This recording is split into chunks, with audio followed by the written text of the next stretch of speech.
The C.J. Howard Show. Now, let's go to C.J. Howard. Hello, everybody, and welcome back to another edition of the C.J. Howard Show, episode number 9 on this Sunday night as it's raining all over the mountains of eastern Kentucky. I'm here in my home in Barberville, Kentucky, as usual, as we get you set for another week of high school football. Whatever we're going to talk about, we'll talk about it here on the show tonight. We're on Facebook Live and on YouTube as we are. We also want to take your phone calls if we can keep the phone line running. I know the internet's been up and down, so we're going to take our chances. You can leave your comments. Now, guys, this is a very sad evening. Of course, a lot of you know the passing of Mr. Jim Matney, coach of the Johnson Central Golden Eagles. We're going to have a little tribute to him a little bit later in the show, but if you have a comment about him or something you like or you want to leave a prayer, please do so. I want you guys to do that here tonight. You're watching the show. We want to do that. Visitation's going on right now at Johnson Central High School. I'm anticipating a huge crowd, not just people in Johnson County, but former coaches, current coaches, and players. So we'll get into that as well tonight. I've got a really good guest for you. Coach Foley from Southwestern is going to be with us. Going to speak with him at 8:15. Going to speak with Coach Heron from Williamsburg at 8:30. We're going to do the tribute to Mr. Jim Matney at 8:45. Then we're going to have John Henson on here at 9. John's going to update us on how football is going to finish up in Harlan County. And a big year for the Harlan schools in basketball. So we're going to talk. Dave's going to join me at 9:15. Now, they cover a lot of 15th region sports, football and basketball. I figured they would have a really good look at Coach Matney because they covered a lot of his games and they knew him very well. And then Courtney is going to join me at 9:40. And we may go over a little bit because of the time limit we've got. We had that use of time, so if we need to go over. So Courtney will join us at 9:40. My co-host tonight, you all know him. He's a very busy man right now. He is just got done finishing one sport a couple of months ago. Now he's in the gym getting prepared for another sport. I think he's got a game here in about 2 weeks. He'll let us know. And with us today is the Alice men's basketball coach and baseball coach, Mr. Scott Cornett. Scott, it's great to have you on the show, and I know you've been a busy man. Thank you, CJ. I appreciate you having me on. And, yeah, it's a busy time. We're actually in the middle of fall baseball as well right now. So I've got 2 a days every day, baseball practice and basketball practice both each day. And we've had some JV fall games, baseball games, and then basketball's getting ready to open up in a couple of weeks. We got a couple scrimmages before we start and hit the ground running hard in November. So it's a busy time. I know that you're excited about your team. You got a lot of returning players from last year that finished 3rd in the nation. Is that right? I know your women's team is really exciting. They've got everybody coming back looking to defend their national championship they won. A lot of good things going on at Alice Lloyd. Let's talk about that a little bit because I think a lot of people don't understand that the last we talked with you, a lot of projects going on. I know new dorms are going up, remodeling of the baseball field, remodeling of some other dorms and buildings. Talk a little bit about what else is going on over there. Well, we just got a lot of, was very fortunate, got a lot of good things going on. Like you said, we just completed a new girls' dorm, and we're in the process of starting on the second new girls' dorm.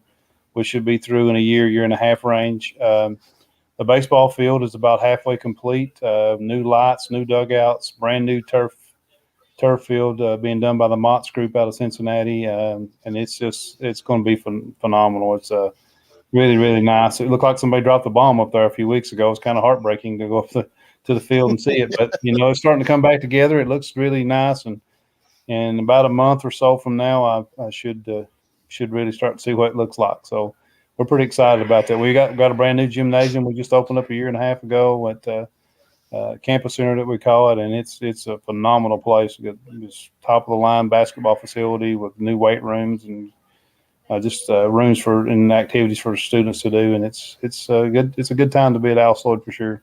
Yeah, I love going up there when I can opportunity called for it, because sometimes I get a little busy and don't have the opportunity to get up there. But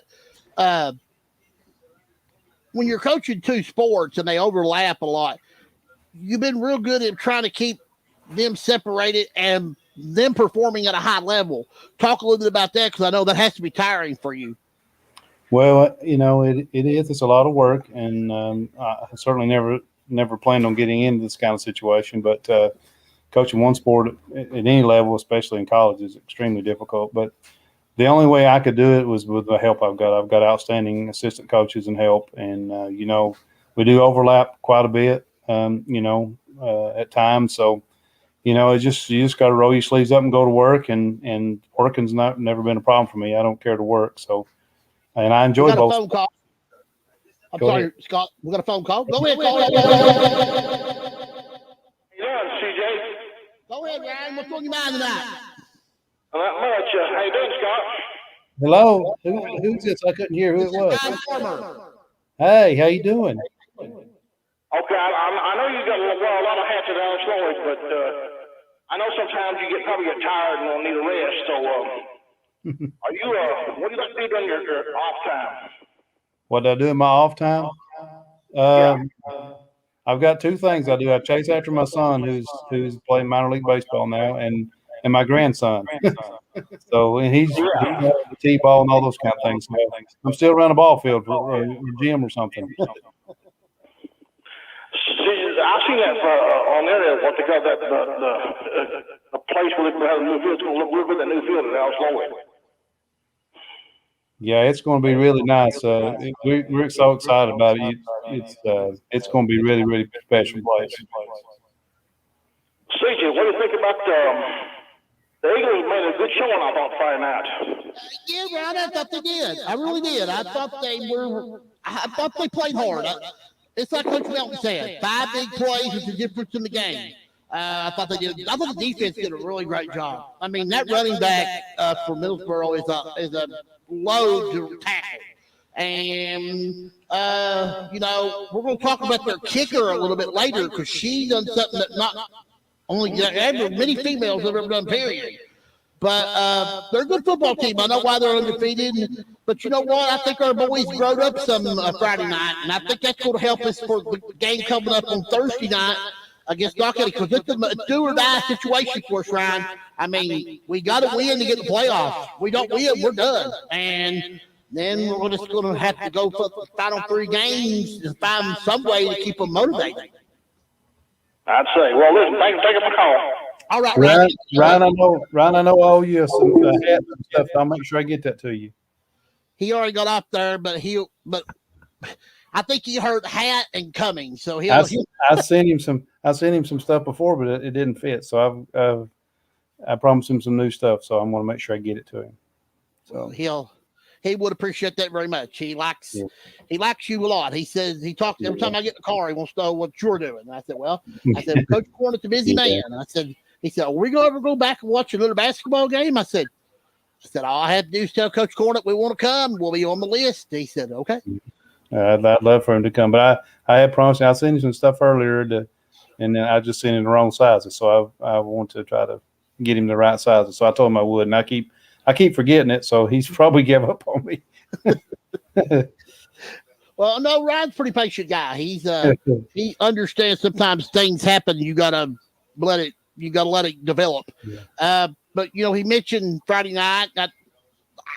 I thought we growed up a little bit. I thought, you've been a coach. You know how those moments are when you got teams with just inexperienced and can't do some certain things. But sometimes you step up to the level of competition. And I thought the Eagles stepped up a little bit Friday night. So we'll see. This game coming Thursday night is monumental, because this is the Patriot team that's not beat Leslie County in a long, long time. and they're just dangerous enough to beat Leslie County. So we'll have to wait and see how that goes. I know this has been a strange football season. Everybody's, the fans being back, and I think it's made for better football. But we have seen some teams that I think right now, after Friday night, I pretty much know who the real McCoy is, because I know Pikeville's for real. I know they've lost back-to-back games, but look who they lost to: LCA and Madison Central. Yeah, and that's only going to make you better.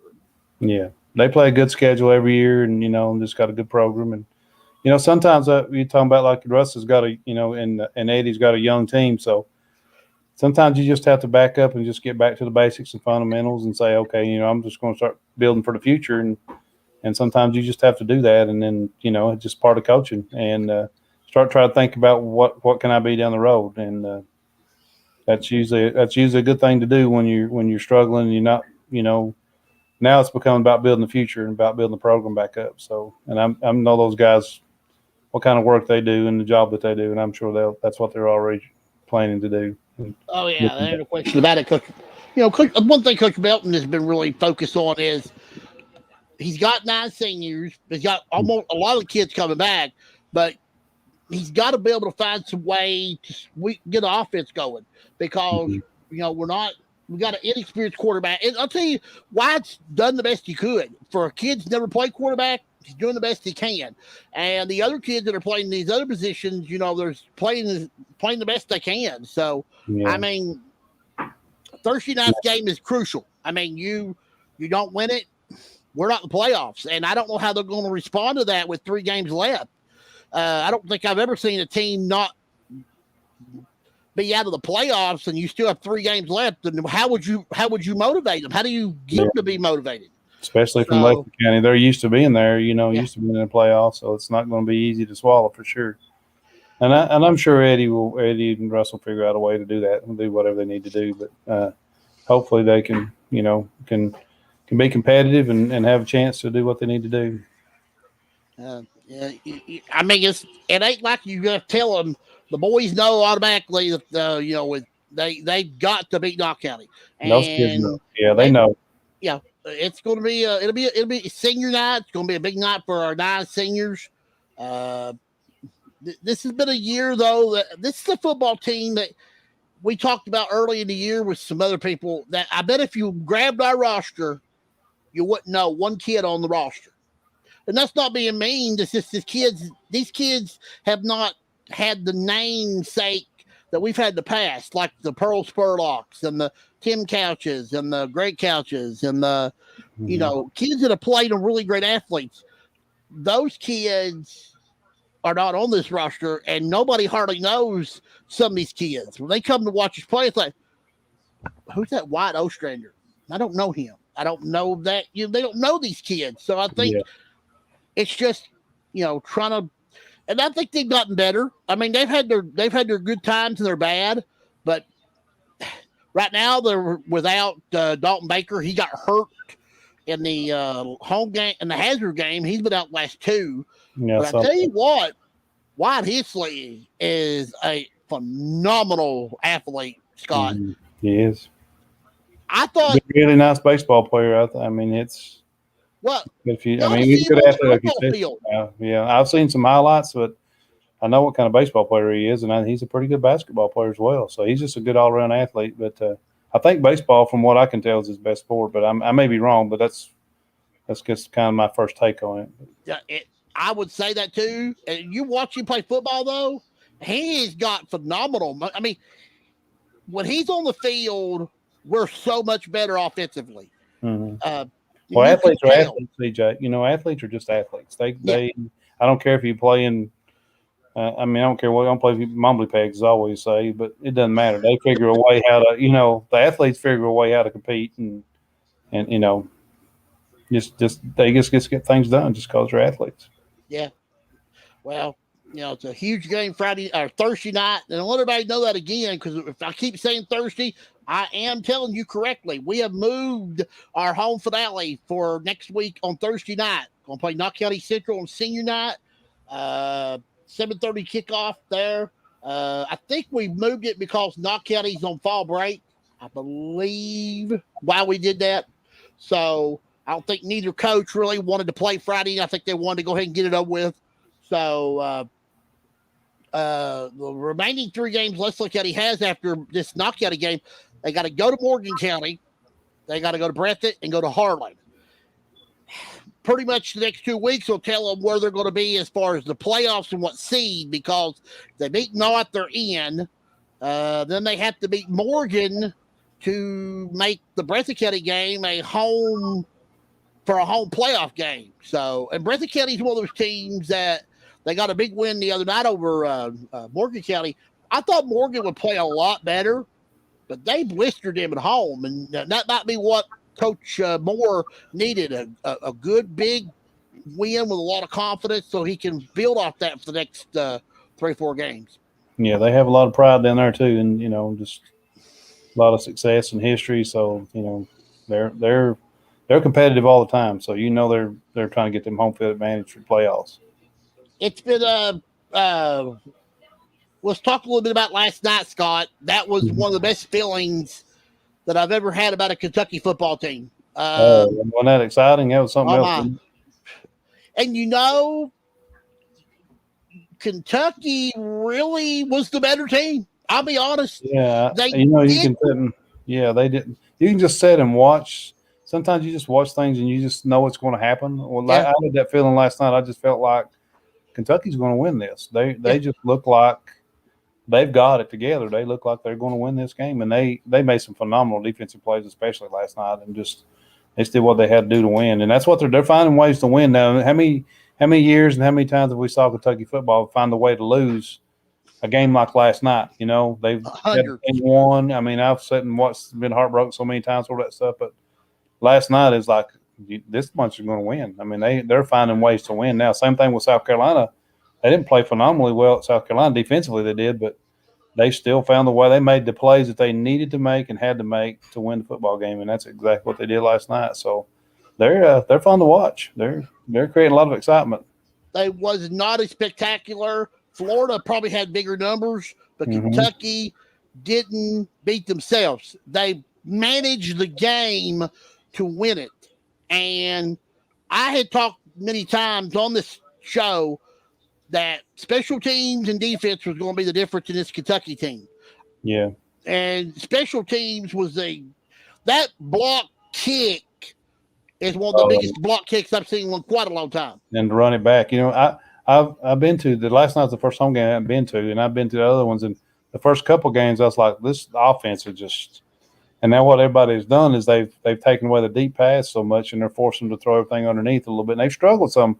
I thought this offense was going to be off the charts. And then defensively, I was a little worried about the first couple games. I thought, well, we're giving up a lot of big plays and, just average, mediocre to average. But it's totally flipped.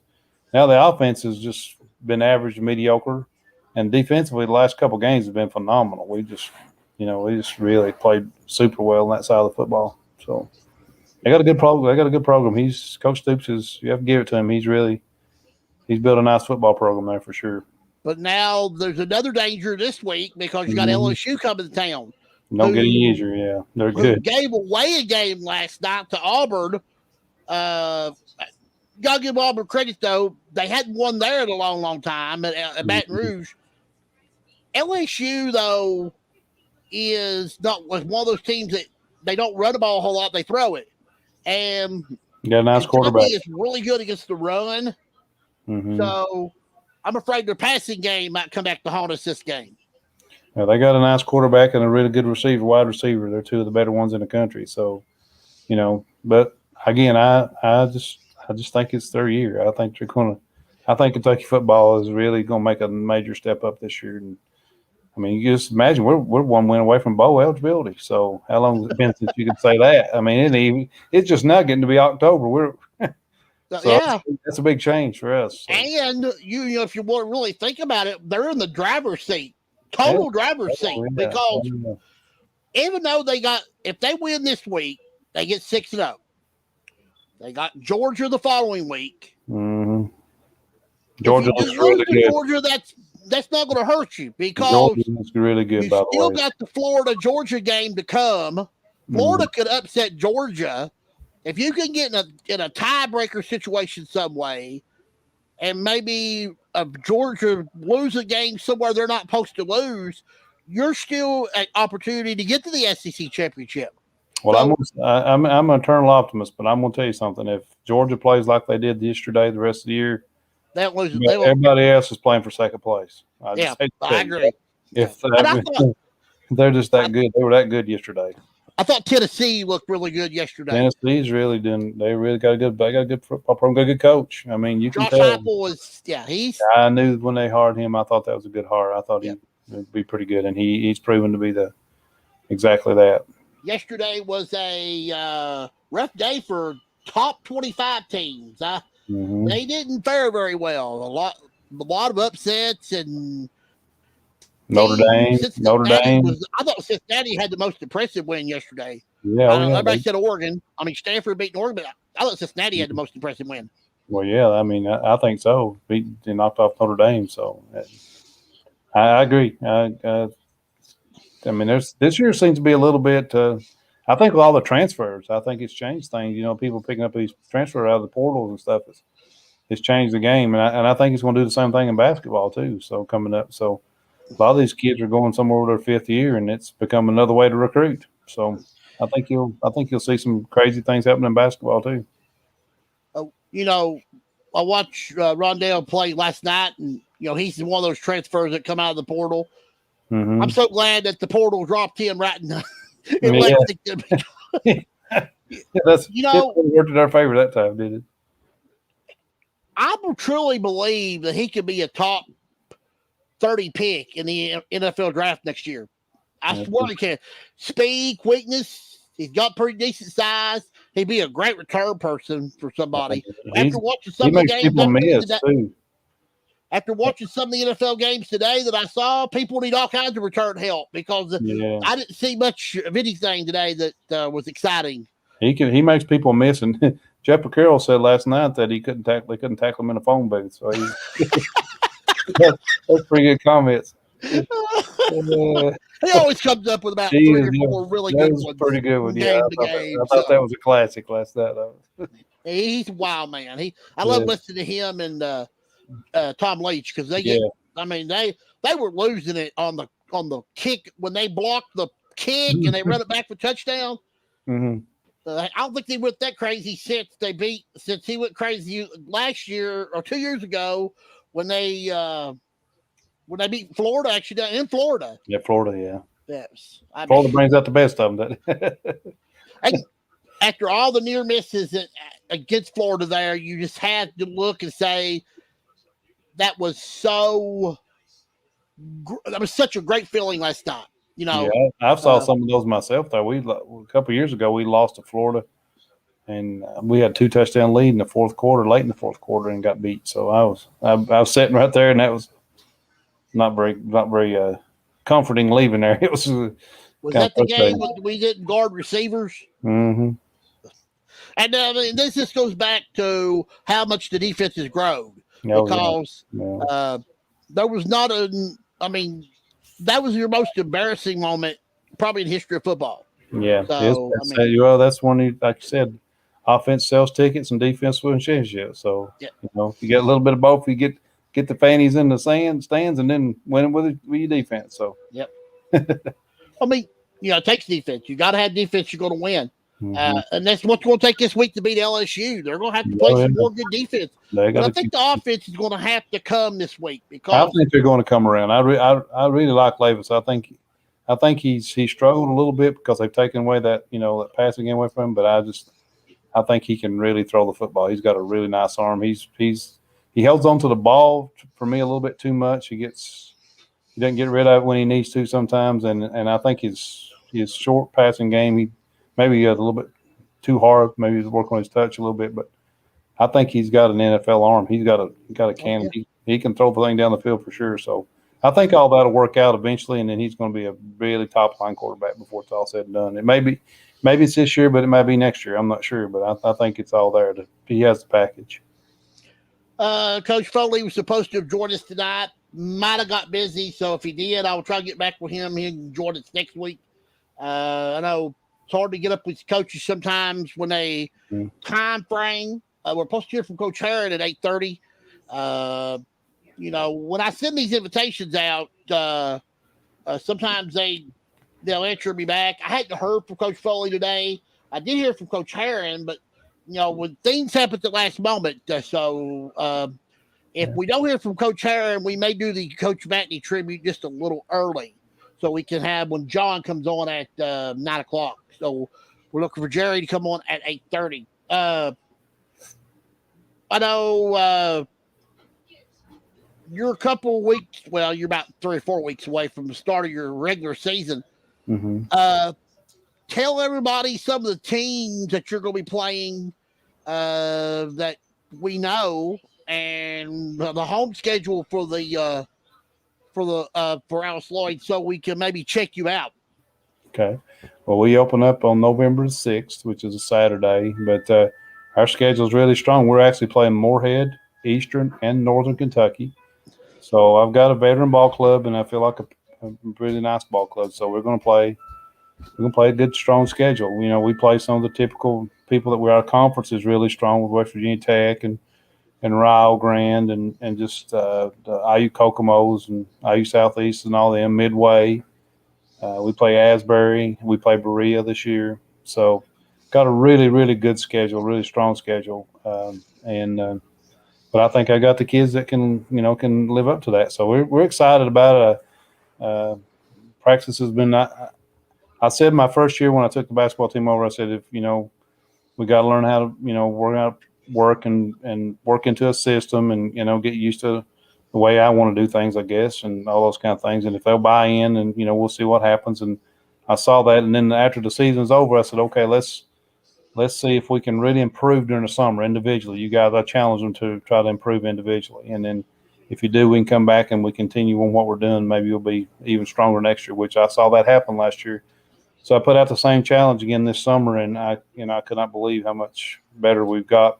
Some of my guys that need to be better shooters and offensively need to be more balanced and some things. And they, so far, what it looks like in practice, they've come back and accomplished that. So I think we're a lot better offensively than we've been in a couple of years. So guys got several weapons. So I'm excited about them. I don't want to get too big headed here or anything like that, or act like we could, we're the Boston Celtics or anything. We're not. We've got flaws like everyone else, but I do think I have a bunch of kids that work hard and play hard and they understand how to play, and it's a veteran club, and I think we're going to be pretty, chance to be pretty good.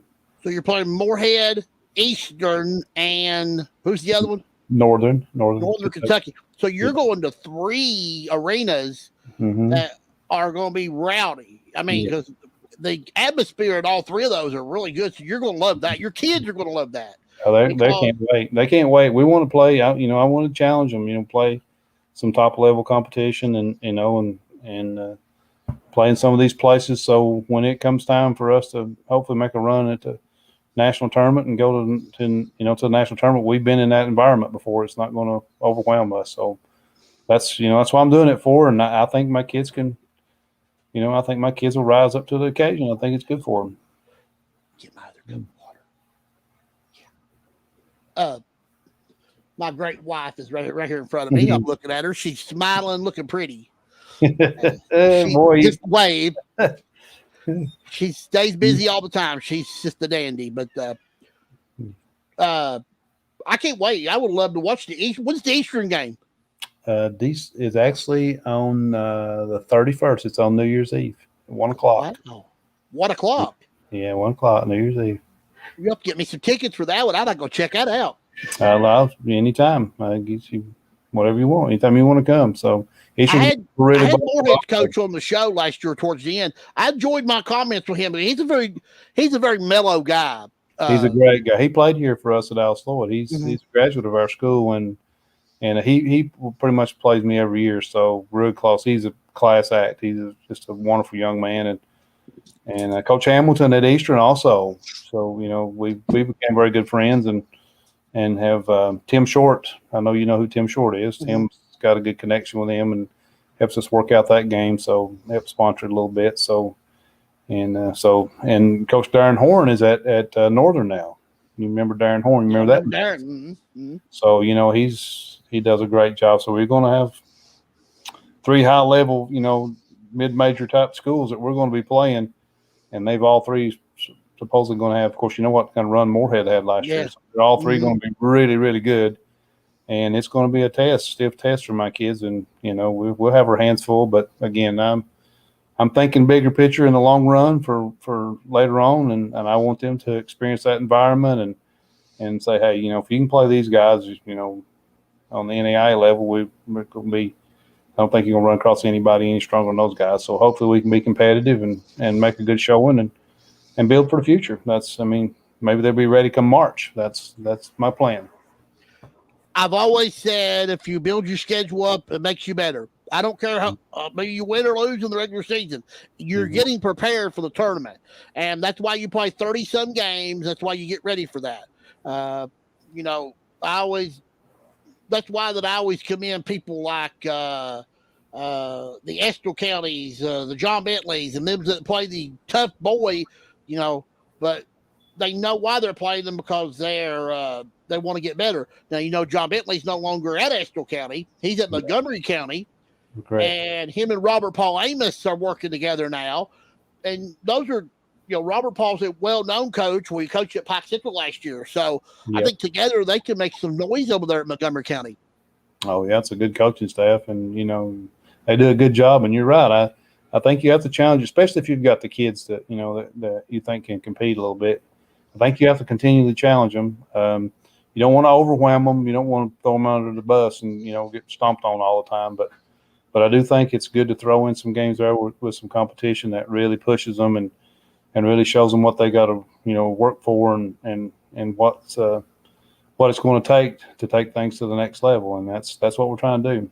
So I'm excited about it. I think we got a really good, strong schedule, probably the strongest that we've had here in a long time. And but it should be pretty good. Lot going on in Knox County. Yeah. And you get good support too. Not just from your school, but throughout the county. The other schools, the high schools and everything, they support you as well as they come watch your kids. And you took me through your new gym last time I was there. Mm-hmm. One of the nicest facilities I've seen. And they hosted the 53rd district tournament there this past season. And that was a big success, I heard. Yeah, it was. We have a really nice place, and our locker room is, it's a Division I style locker room. It's really, really nice, and playing facilities, good atmosphere, and it's just right for us. It's not too big. It's, the seating capacity is really nice. It's all blue and decked out. Got good sound in there. You can really hear. And we got 2 big video boards on one on each end of the floor, so no matter what angle you're at in the gym, you can see a replay or advertisement or whatever, and it's just, it's a good atmosphere, and President Stepp did a really good job of, putting together a facility that we can all be proud of, and that will be here for many, many years. And it's a good place to play, and our kids are very fortunate to have it. So, and I feel the same way. Yeah. The facilities are all that you got to have the facilities if you're going to be a top-notch program, because a lot of people won't go to places that are just raggedy. They don't want to play for people that don't care about them. And taking care of them and giving them the facilities they want, that's the reason why that they want to be a part of it. So it helps recruiting for sure. And, and people want to be a part of something good. Everybody does. And we're all, it's like UK football. We were talking about that a few minutes ago. How exciting is it to be, everybody wants to have some kind of little feel of that.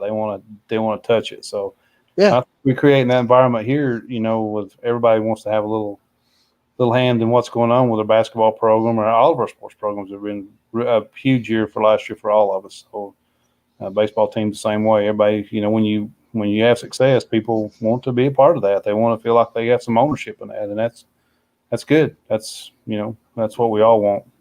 Yeah, I've been there for a game, and I really enjoyed myself. A lot of fun. It was a good atmosphere. That was when fans were allowed. Fans will be back this year, so that's going to help a lot.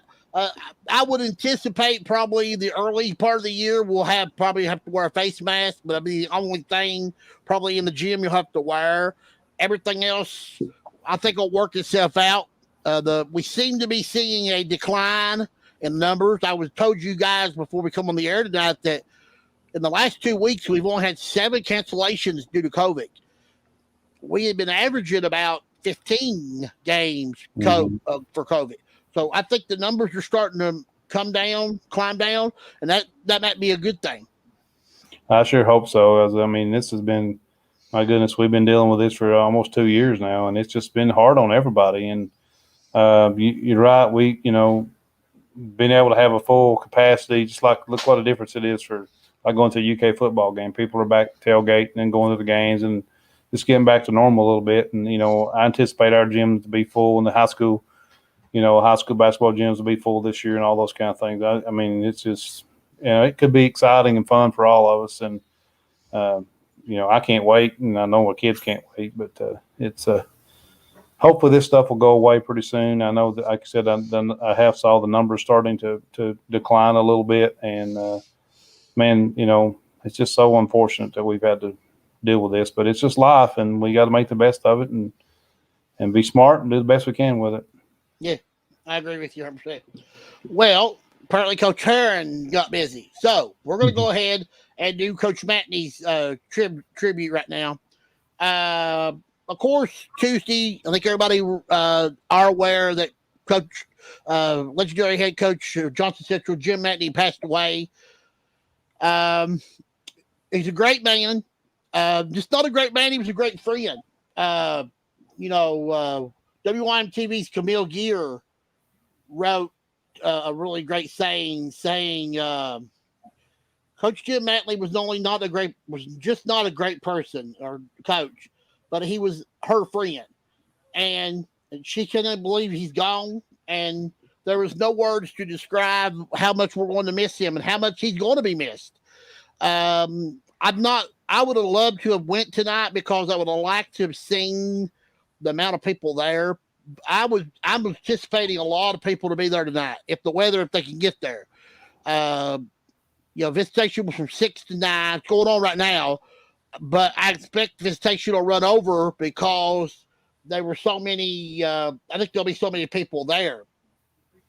Well, he affected so many people's lives, CJ, and that's, as a coach, we have an opportunity to do that. They impact a lot of people and that we come in contact with. And I've read some of his players' comments about how he changed their lives and some of the things, and just what kind of man he was, which my experiences with him were the same thing. Just what kind of class act he was, and obviously he's a great coach, but even a better person. So that I think it's almost impossible to be what I would call a revered coach or something without being some kind of decent person. And he obviously was a phenomenal person too.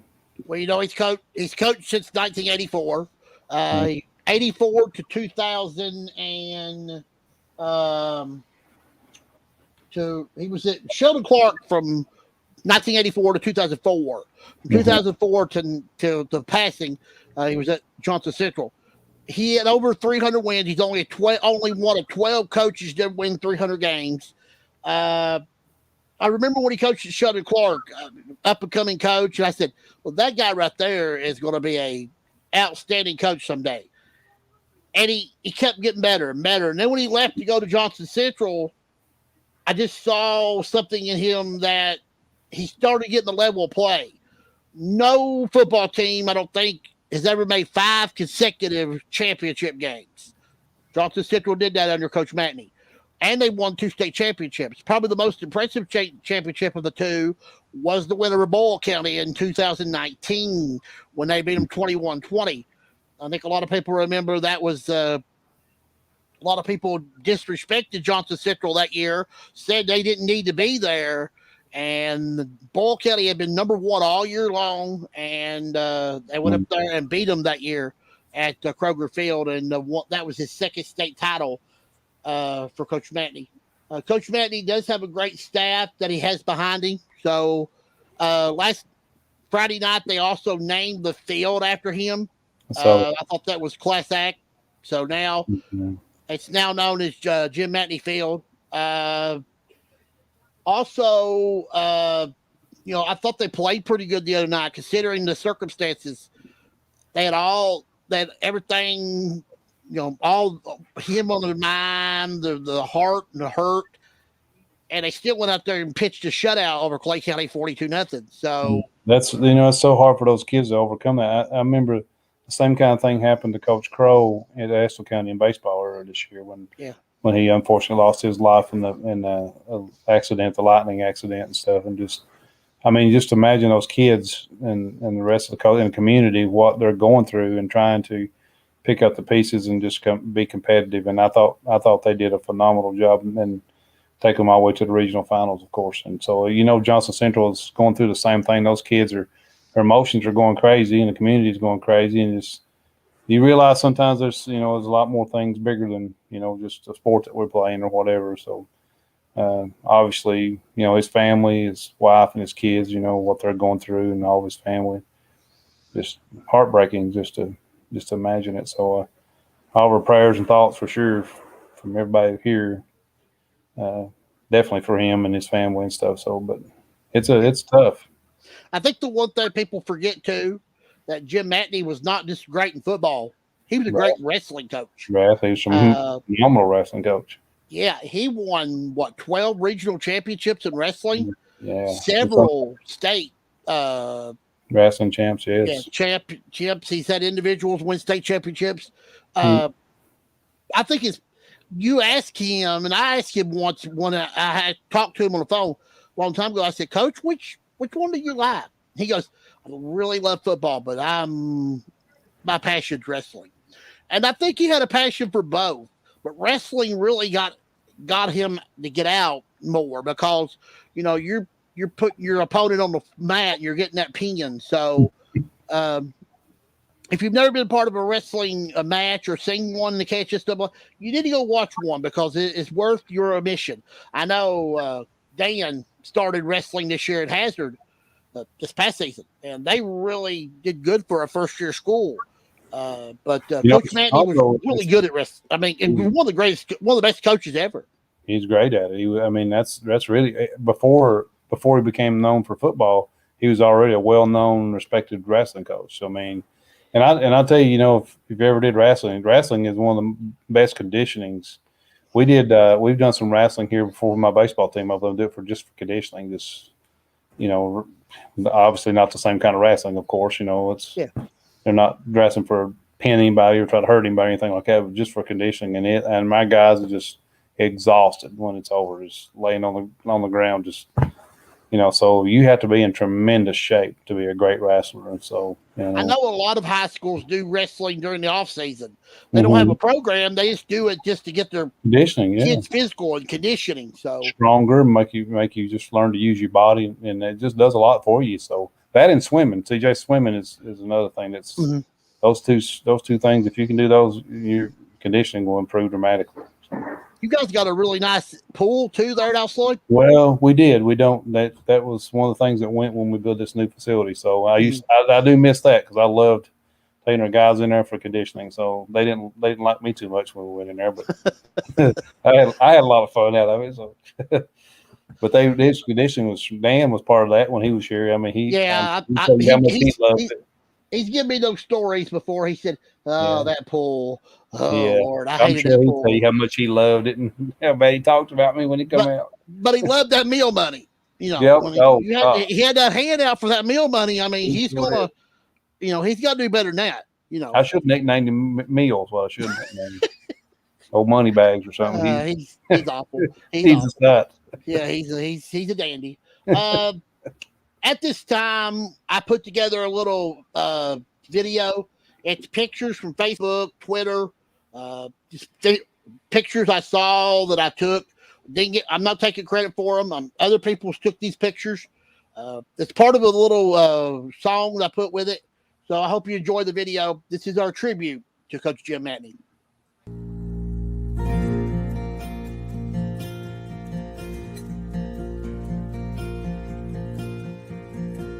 There's a day just out in front of us, I know will surely come.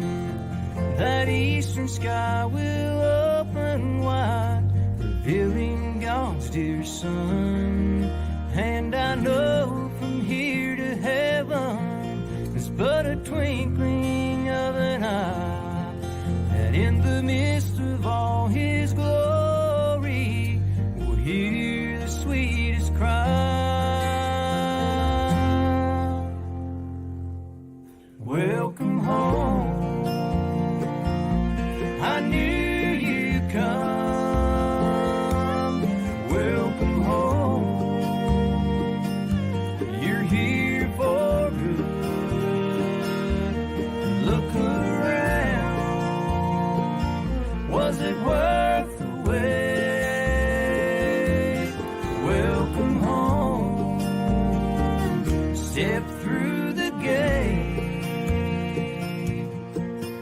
I believe, at least for me, I'll see my mom and dad, my brothers and my sisters there, and everywhere you look, a friend.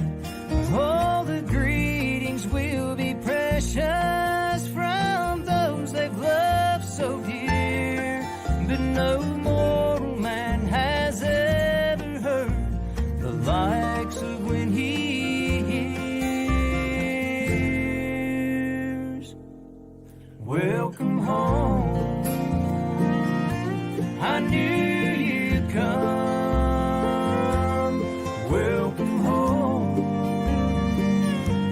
you're here for good, look around, was it worth the wait,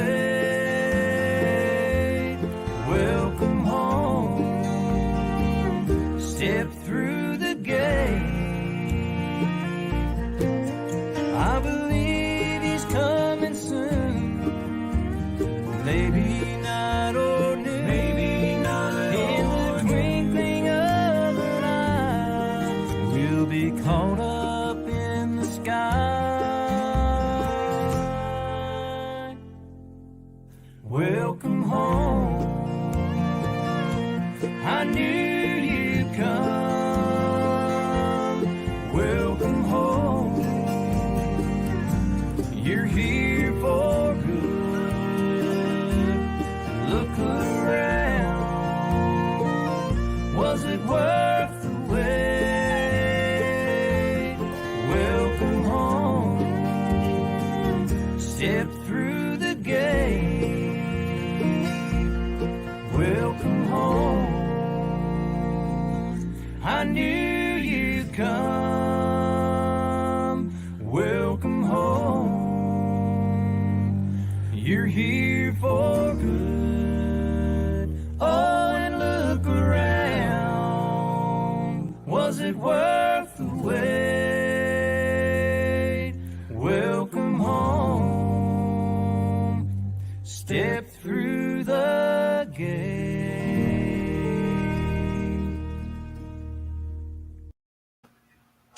Okay, we're going to play it one more time at the end of the show. We'll get ready to go off the air.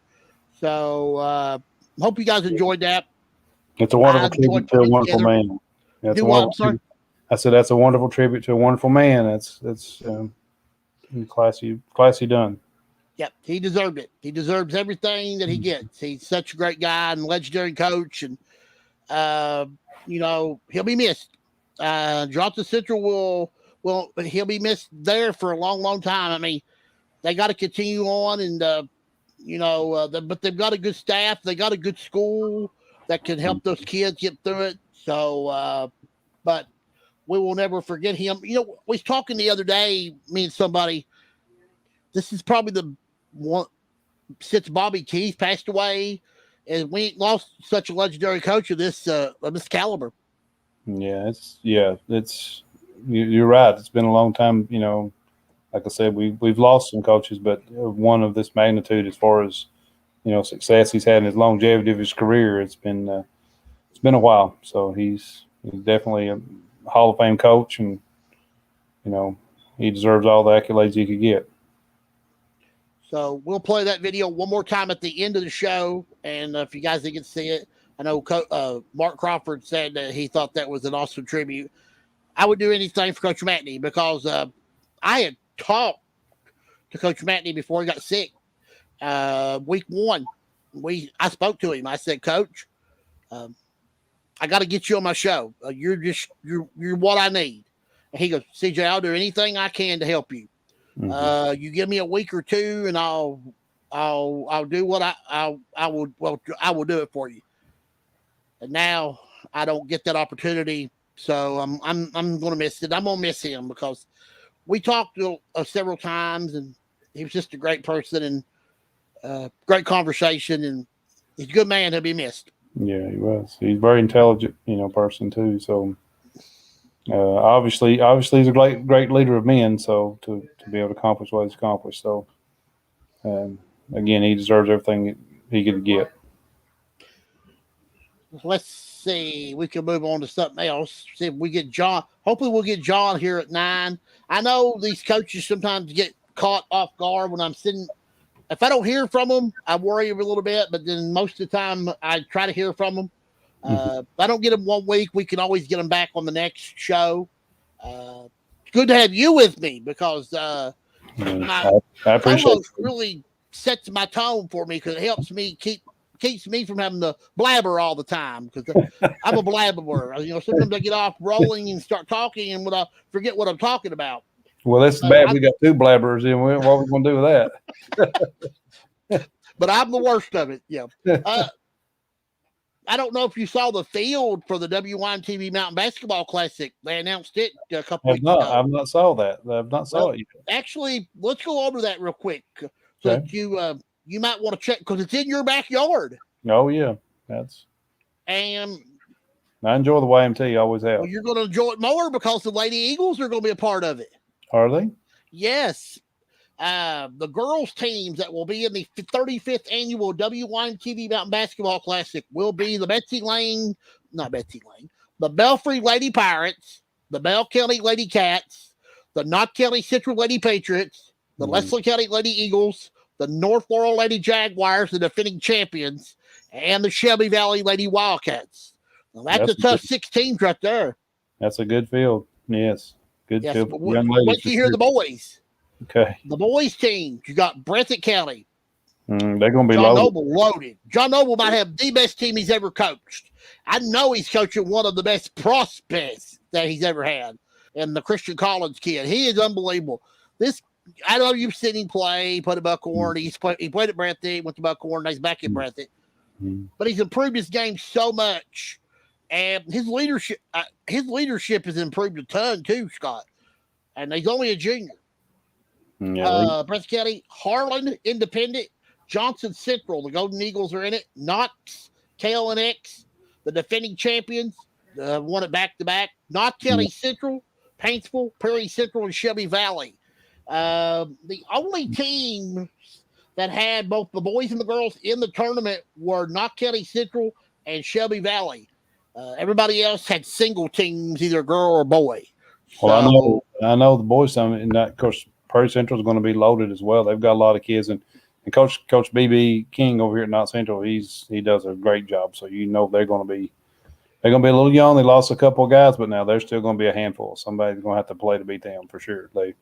He does just a tremendous job, and they just know how to win. I mean, he's created that kind of environment there, so they're not going to be easy. And I know Prairie's, like I said, Prairie's loaded and Breathitt, so that's 3 of the top teams in the 14th for sure.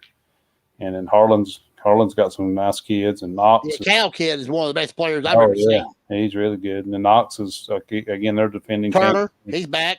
Yeah.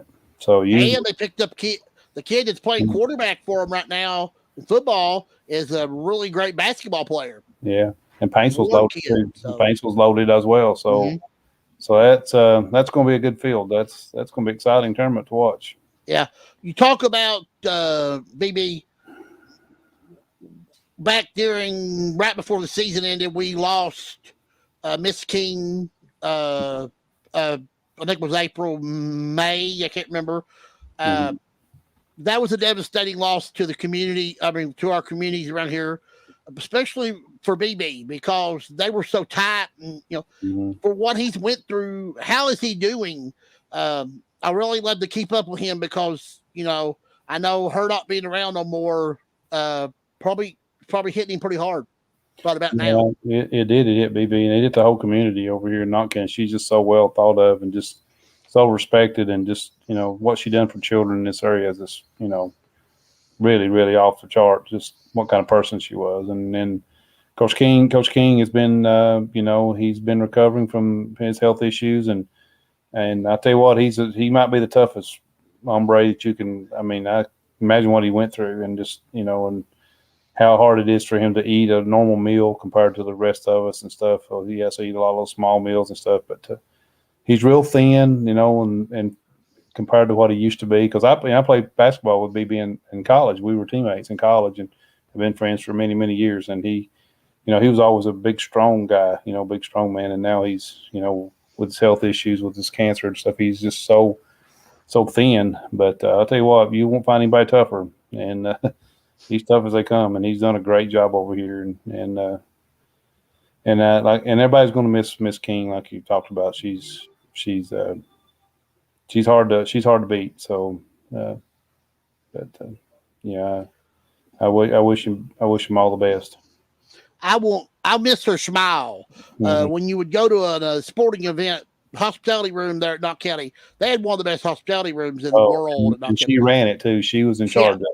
And when you went in there, she made you feel like you was at your home eating supper. And the hospitality and everything, it's not going to be there no more. And I'm going to miss that. I know she had everybody bought in about bringing things and fixing it. She wanted it to be first class, and she wanted everything that she did to be first class, from her school to her programs to the coaches and everything. She was really big on doing things the right way, and definitely be missed. I didn't know, who did they hire who to replace her? I think it was their assistant superintendent. I think they had. And I'm sure she pretty much had things outlined, I think, from what I gathered, the way she wanted them to be. So, and also Kavanaugh's been out lately, right? He's had some surgery, and I see where they had an interim AD taking over till he comes back. Justin Amberg is the AD, and Kavanaugh's had some really bad health issues with his back and so forth, and he just couple different surgeries. He had a problem with that in college when he played baseball for me. So he's fought with that for many, many years, and he's almost to the point it's almost where he can't walk at times. I see him even on a cane and stuff. So, and he's had just numerous problems with that. So, we want to give our prayers to Kavanaugh. He's a good guy. He's young man. Yeah. He's young man to be that. Young man to have to be dealing with that, but he struggled with it for a long time.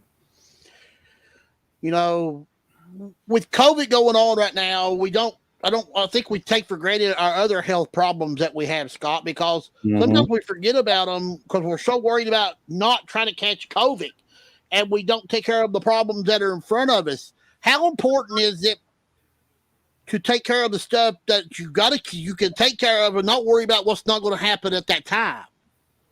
Well, I mean, I think we saw a lot of people's health that had health issues go down because they were afraid to go to the hospital or wasn't allowed into the hospital, those kind of things. And, people with cancer, you don't hear people talking about cancer or diabetes or whatever, liver or whatever problems. You don't hear as much talked about that as much now. It's basically just been about all COVID. And I think a lot of people have suffered just because of being afraid to catch the virus, that they've not, in a lot of cases, not got the treatment or been able to see the doctor like they need to.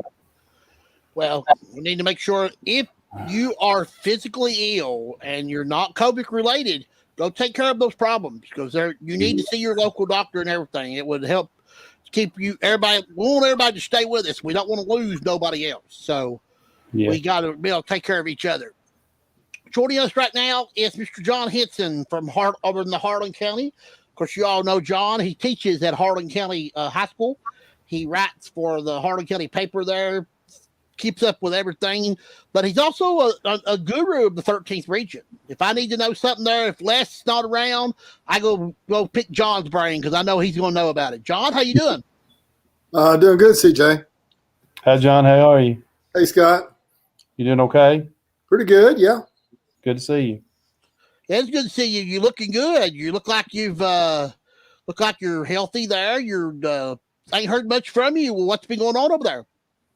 Well, I watched the Colts earlier today. I've still got my T-shirt on. I'm a big Colts fan. Watching Brady and the Buccaneers now, and getting ready for school in the morning. High school football, of course, is the big thing right now. But we're a couple of weeks away from basketball. Always enjoy that, and Cat's Paws will be coming out in the next couple of weeks. Worked on that all summer, so right in the middle of a lot of different sports.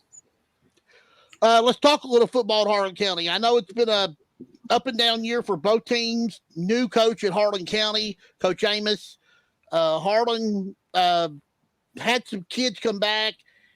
didn't know what neither team was actually going to be starting off. Harlan County got off to a first game, looked really good. Then they had an injury or two go wrong.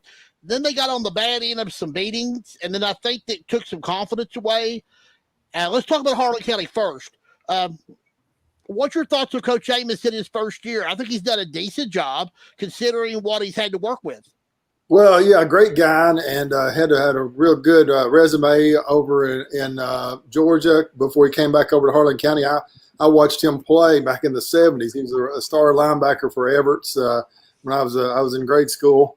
And, Coach Charlie Hunter was the legend over there in Everett's and had all those great teams in the 60s and 70s. So he has a lot of Harlan County history, but he'd been away for a long time. He stepped into a kind of a tougher situation. Harlan County had a big senior class last year. So they're rebuilding. The biggest thing with Harlan County so far, they just can't cover anyone right now, passing wise, and that's been a big issue for them during the losing streak that they've had. Had a nice win over at Pike Central, but then they went over to Clay County, didn't play very well. They actually played pretty well against Letcher Central, even though the score might not show it for a quarter and a half. Had an 8-6 lead after one quarter, moved the ball pretty well on the ground, but then Carson Adams just took over.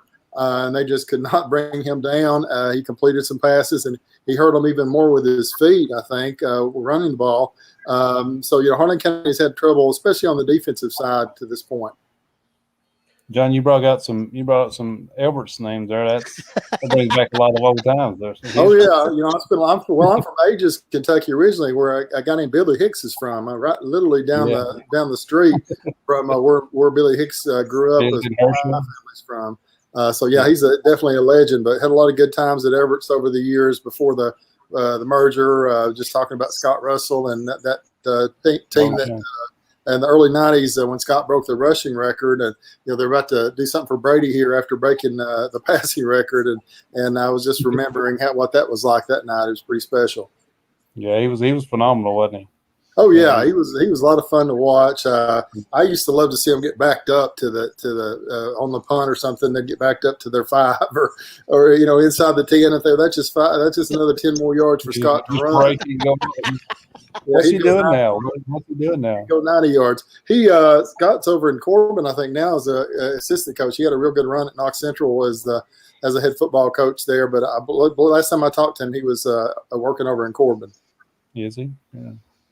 Yeah, he's just wasn't doing running backs there at Corbin. The last I heard, he was fun to watch for sure. Yeah, he was. Oh yeah. Well, they won a regional championship, only one in school history. His junior year in '90, that team was pretty special. Coach Music, the coach for that team, he came back over to Harlan County earlier this season. They did honored him a little bit after the first quarter. He had some real good teams there at Everett's. Won a regional championship and made the playoffs, I think, 3 straight years.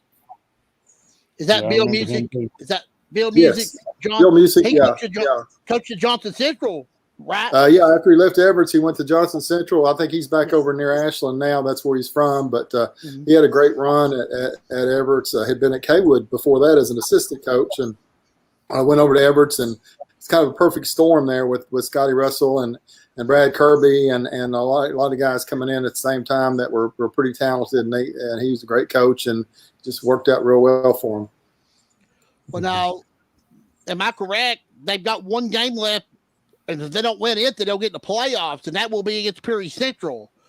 Because right now, I know Johnson Central was not played. They've only played one district game. Letcher's played 2 or 3.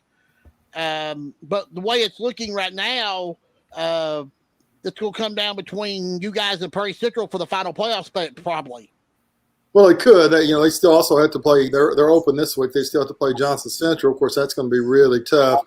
They've lost to Letcher and Clay. The Perry game, I guess that is the most logical way to get in the playoffs, even though Perry's having a real good year too. Perry beat them last year. First time I think Perry had beat Harlan County.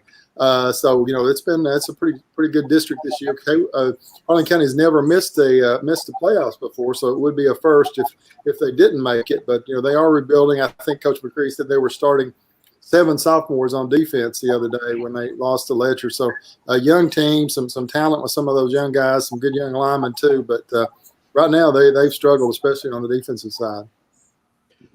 The Green Dragons, they've been up and down, but the roster size hurts them a lot.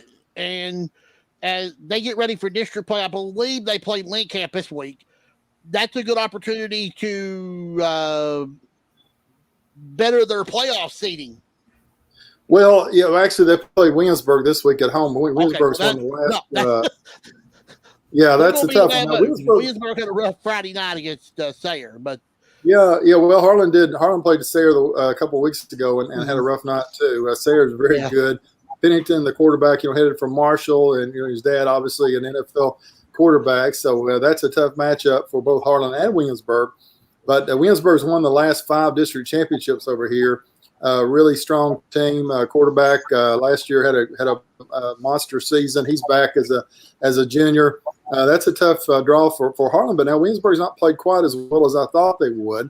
And Harlan's at home, so who knows? But you're right about Lincoln Camp being obviously their best shot. Lincoln Camp's really struggled this year. They haven't won one yet, and Harlan's got them over in Corbin in 2 weeks.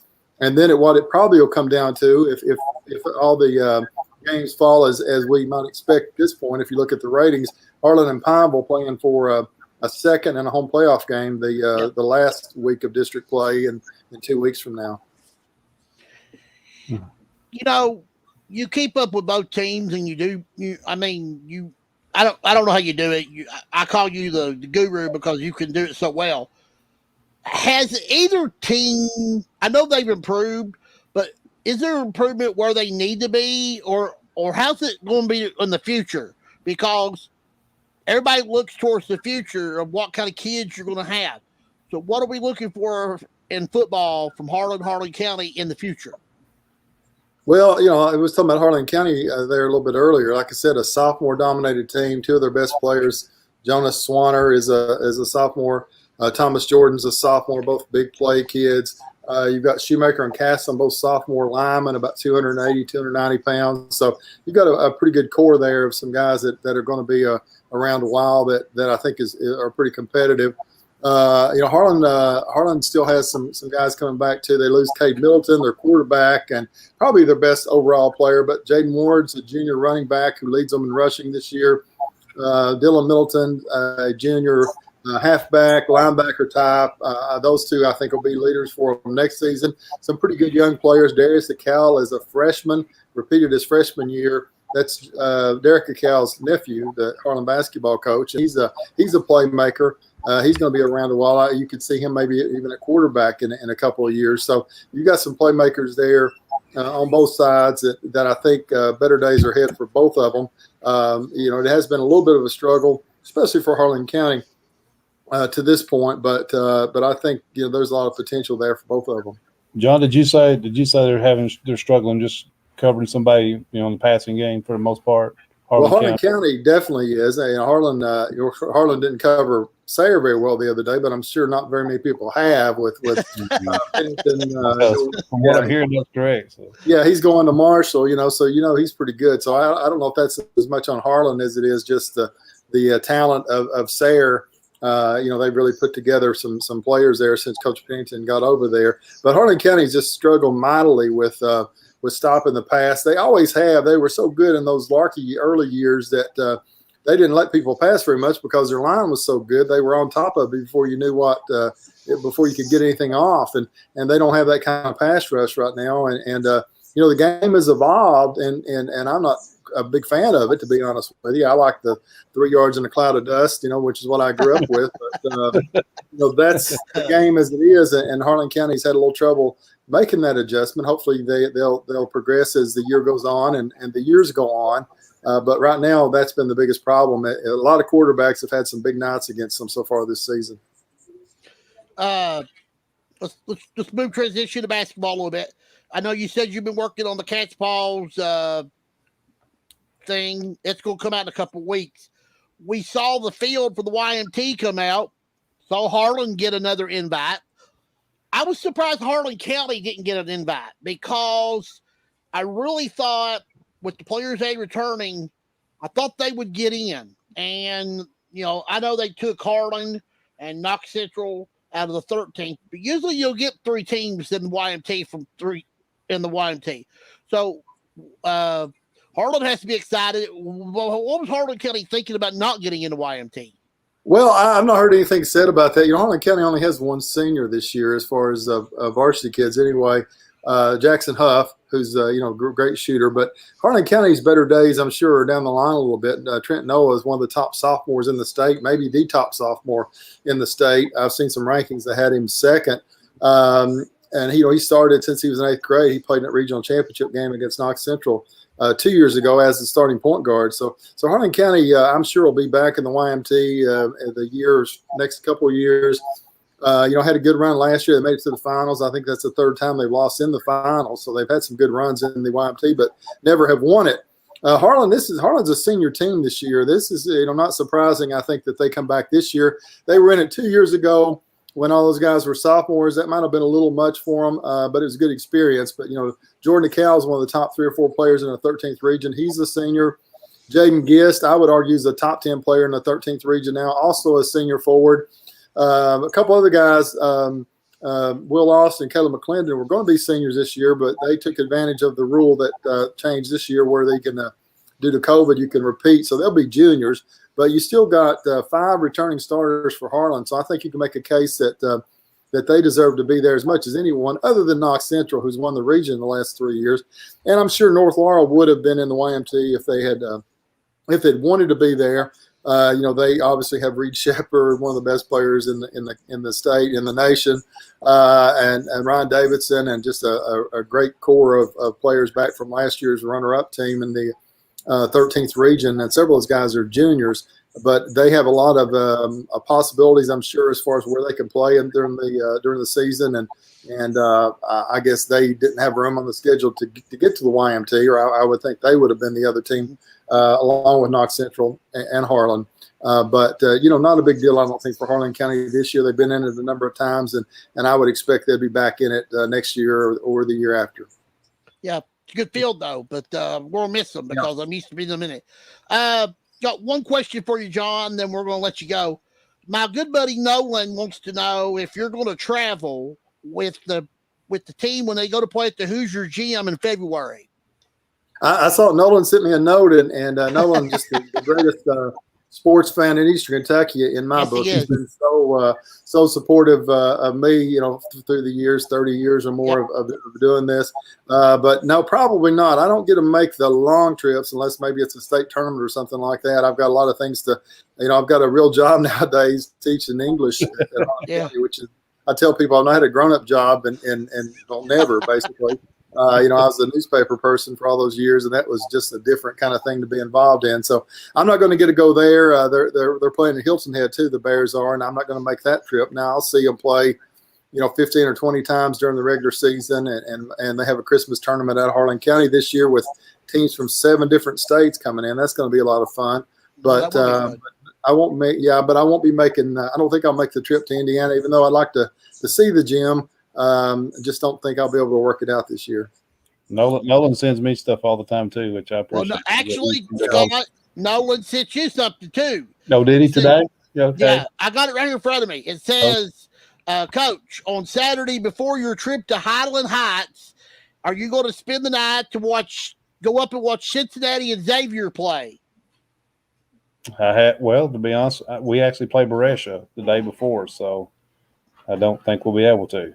We play Brescia conference game on Saturday, and then we stop by on the way back and go up to Northern and play them. So probably. He was wondering if you guys would check that college basketball game out there since you're close to Cincinnati. I would love to. So if I can get Brescia to reschedule, I might do that.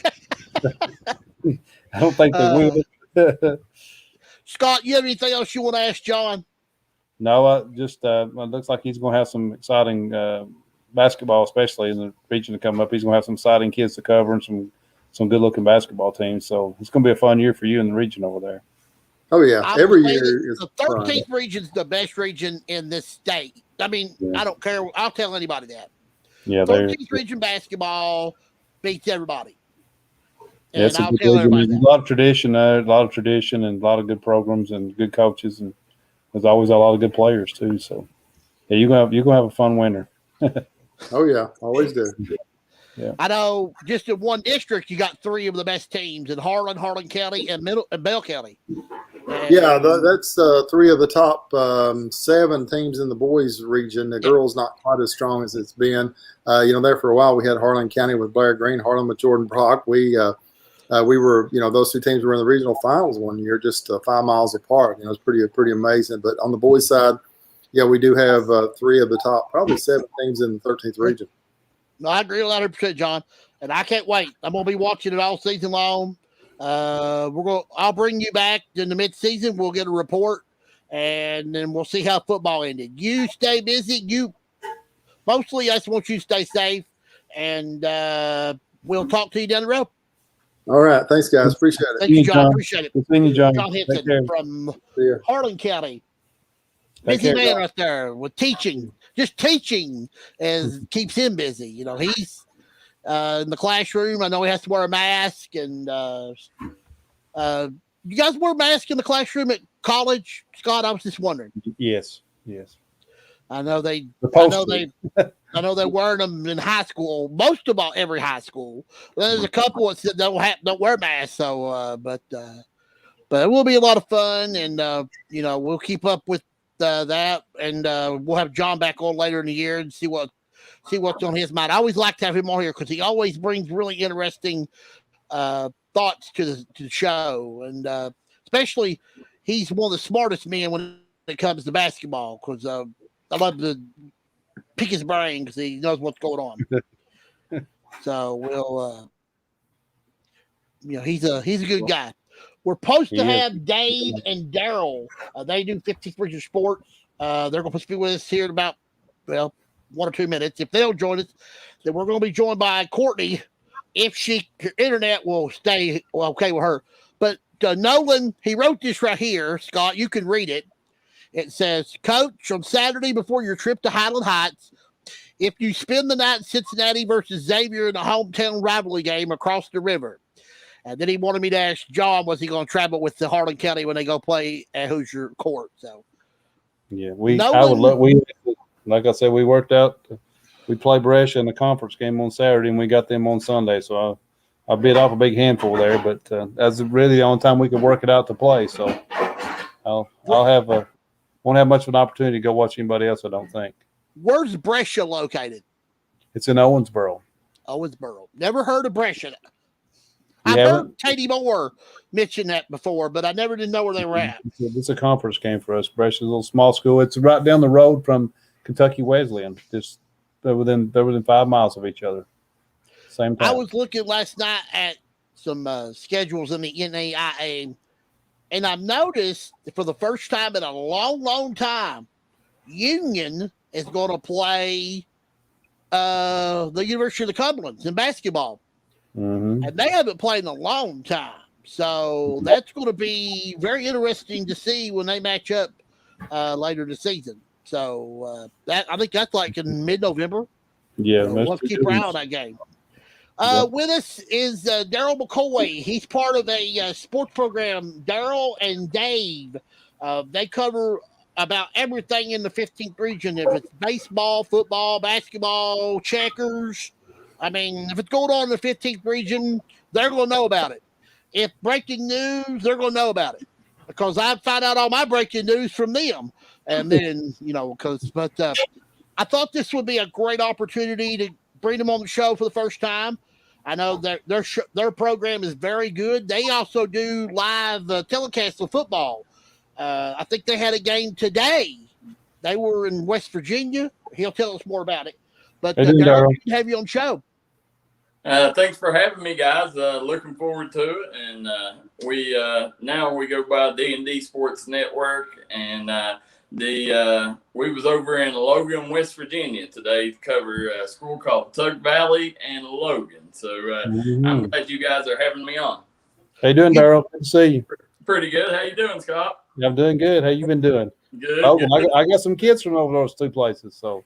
Oh, and we actually cover now. We cover in 16th region, and then we got Letcher, Knott, Cordia, Alice Lloyd, and June Buchanan over in the 14th. So it's good to see you. My first question for you guys is we done a tribute to Coach Matney early in the show.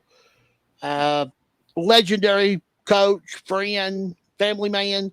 Tell me your dealings with Mr. Matney, because I know you guys covered him a whole lot. You've been around him a whole lot. Tell me the legacy he's going to leave behind for everybody to follow. Listen, Coach Matney, I mean, he was one of them guys that it's hard to find. I mean, the only person that I can kind of compare to it is King Kelly, that had that kind of impact in the mountains. I mean, he was embedded in the fabric of the mountains. I mean, he was you got to think, I mean, before Matney was born, a lot of the old timers know him because he had two sisters pass away in that Floyd County bus crash. And then, he went over to Pond Creek, ended up building a heck of a legacy there between wrestling. He still owns the all-time interception record at Belfry High School. Then went to Martin County, changed the whole way that community felt about itself. I mean, they went from being a basketball school to being proud of their football.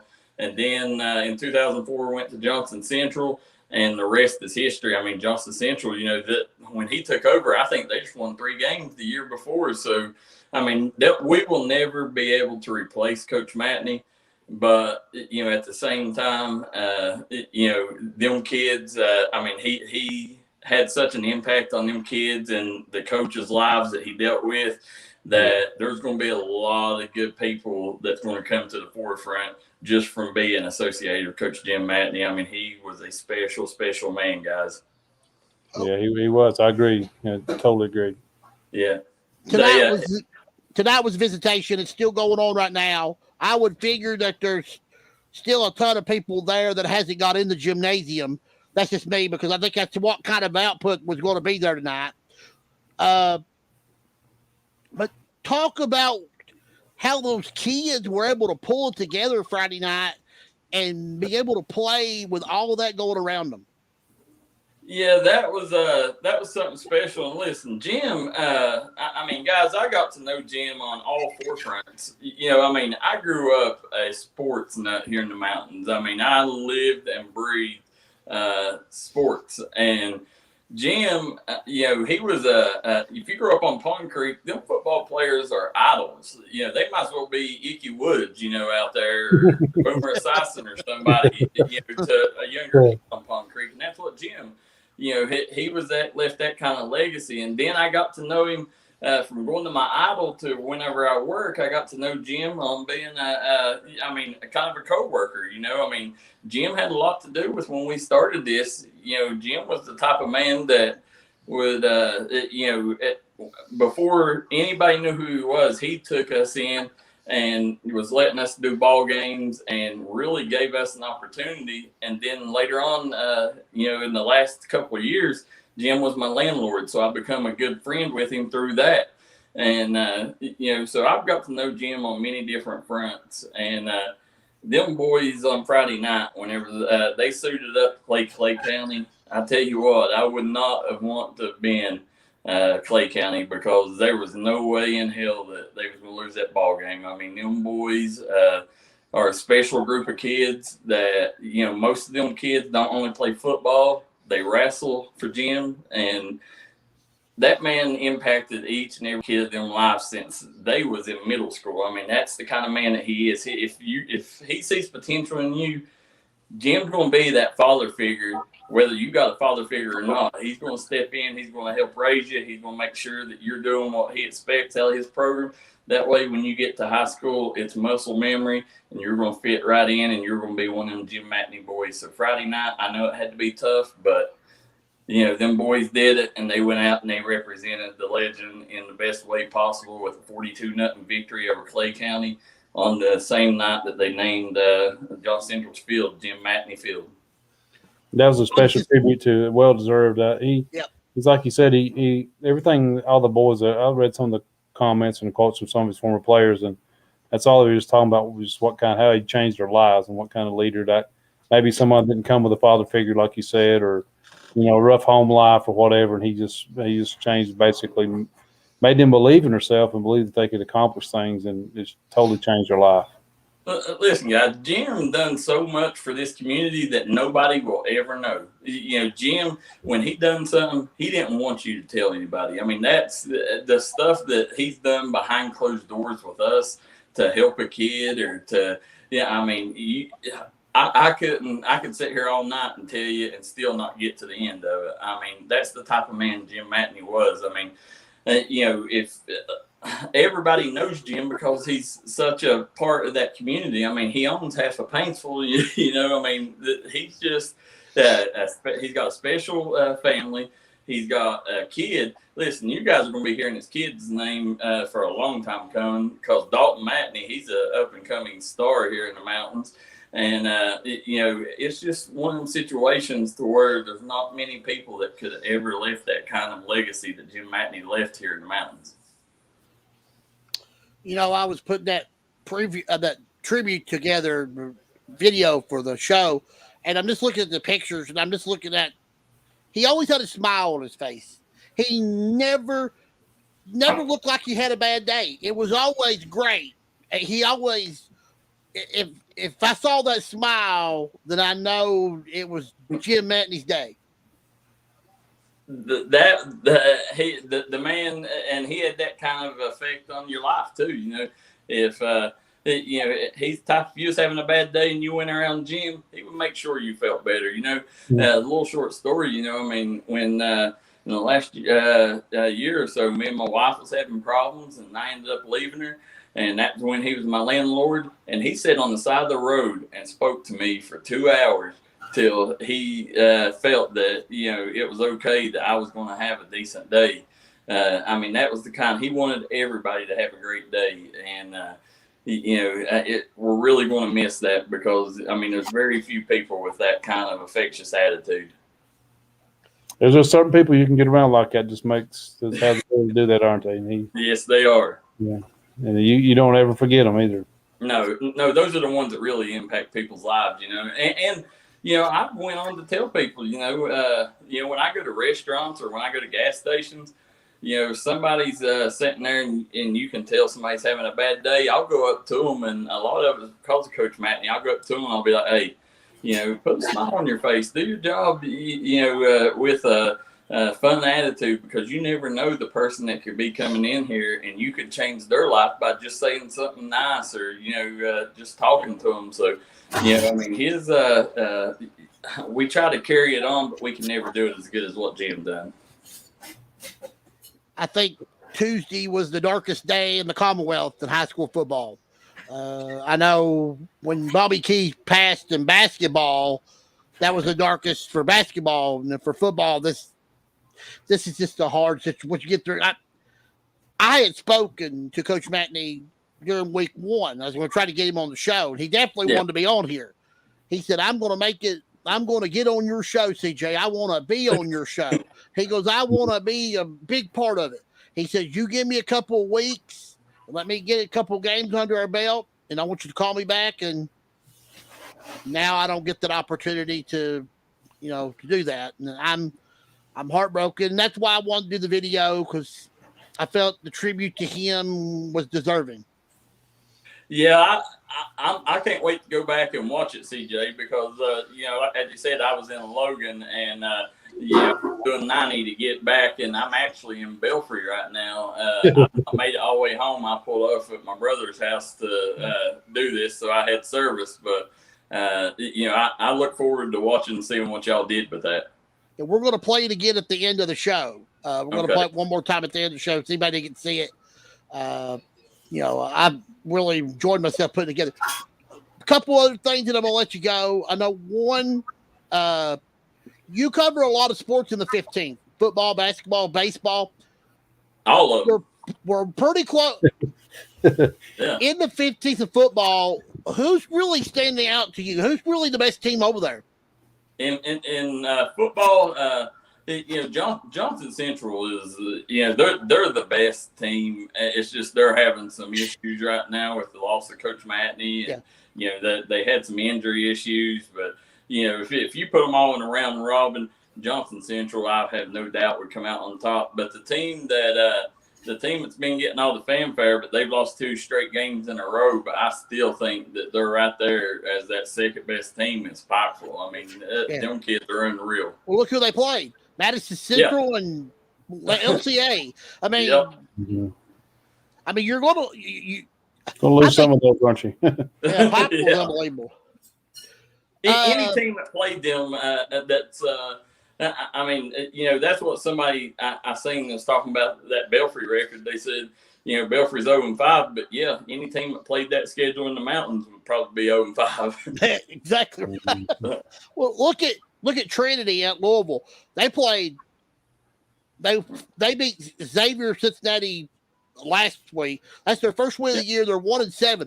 They played 5 schools from 5 different states. 3 of them won state championships. So Trinity, I mean, Trinity's coach is Jay Cobb, former Knott County Central football coach.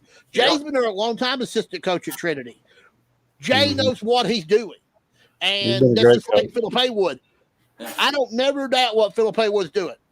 Who would ever? How many times can we all ever think about? I don't care who they're playing. That could Belfry be 0-5? I mean, that's.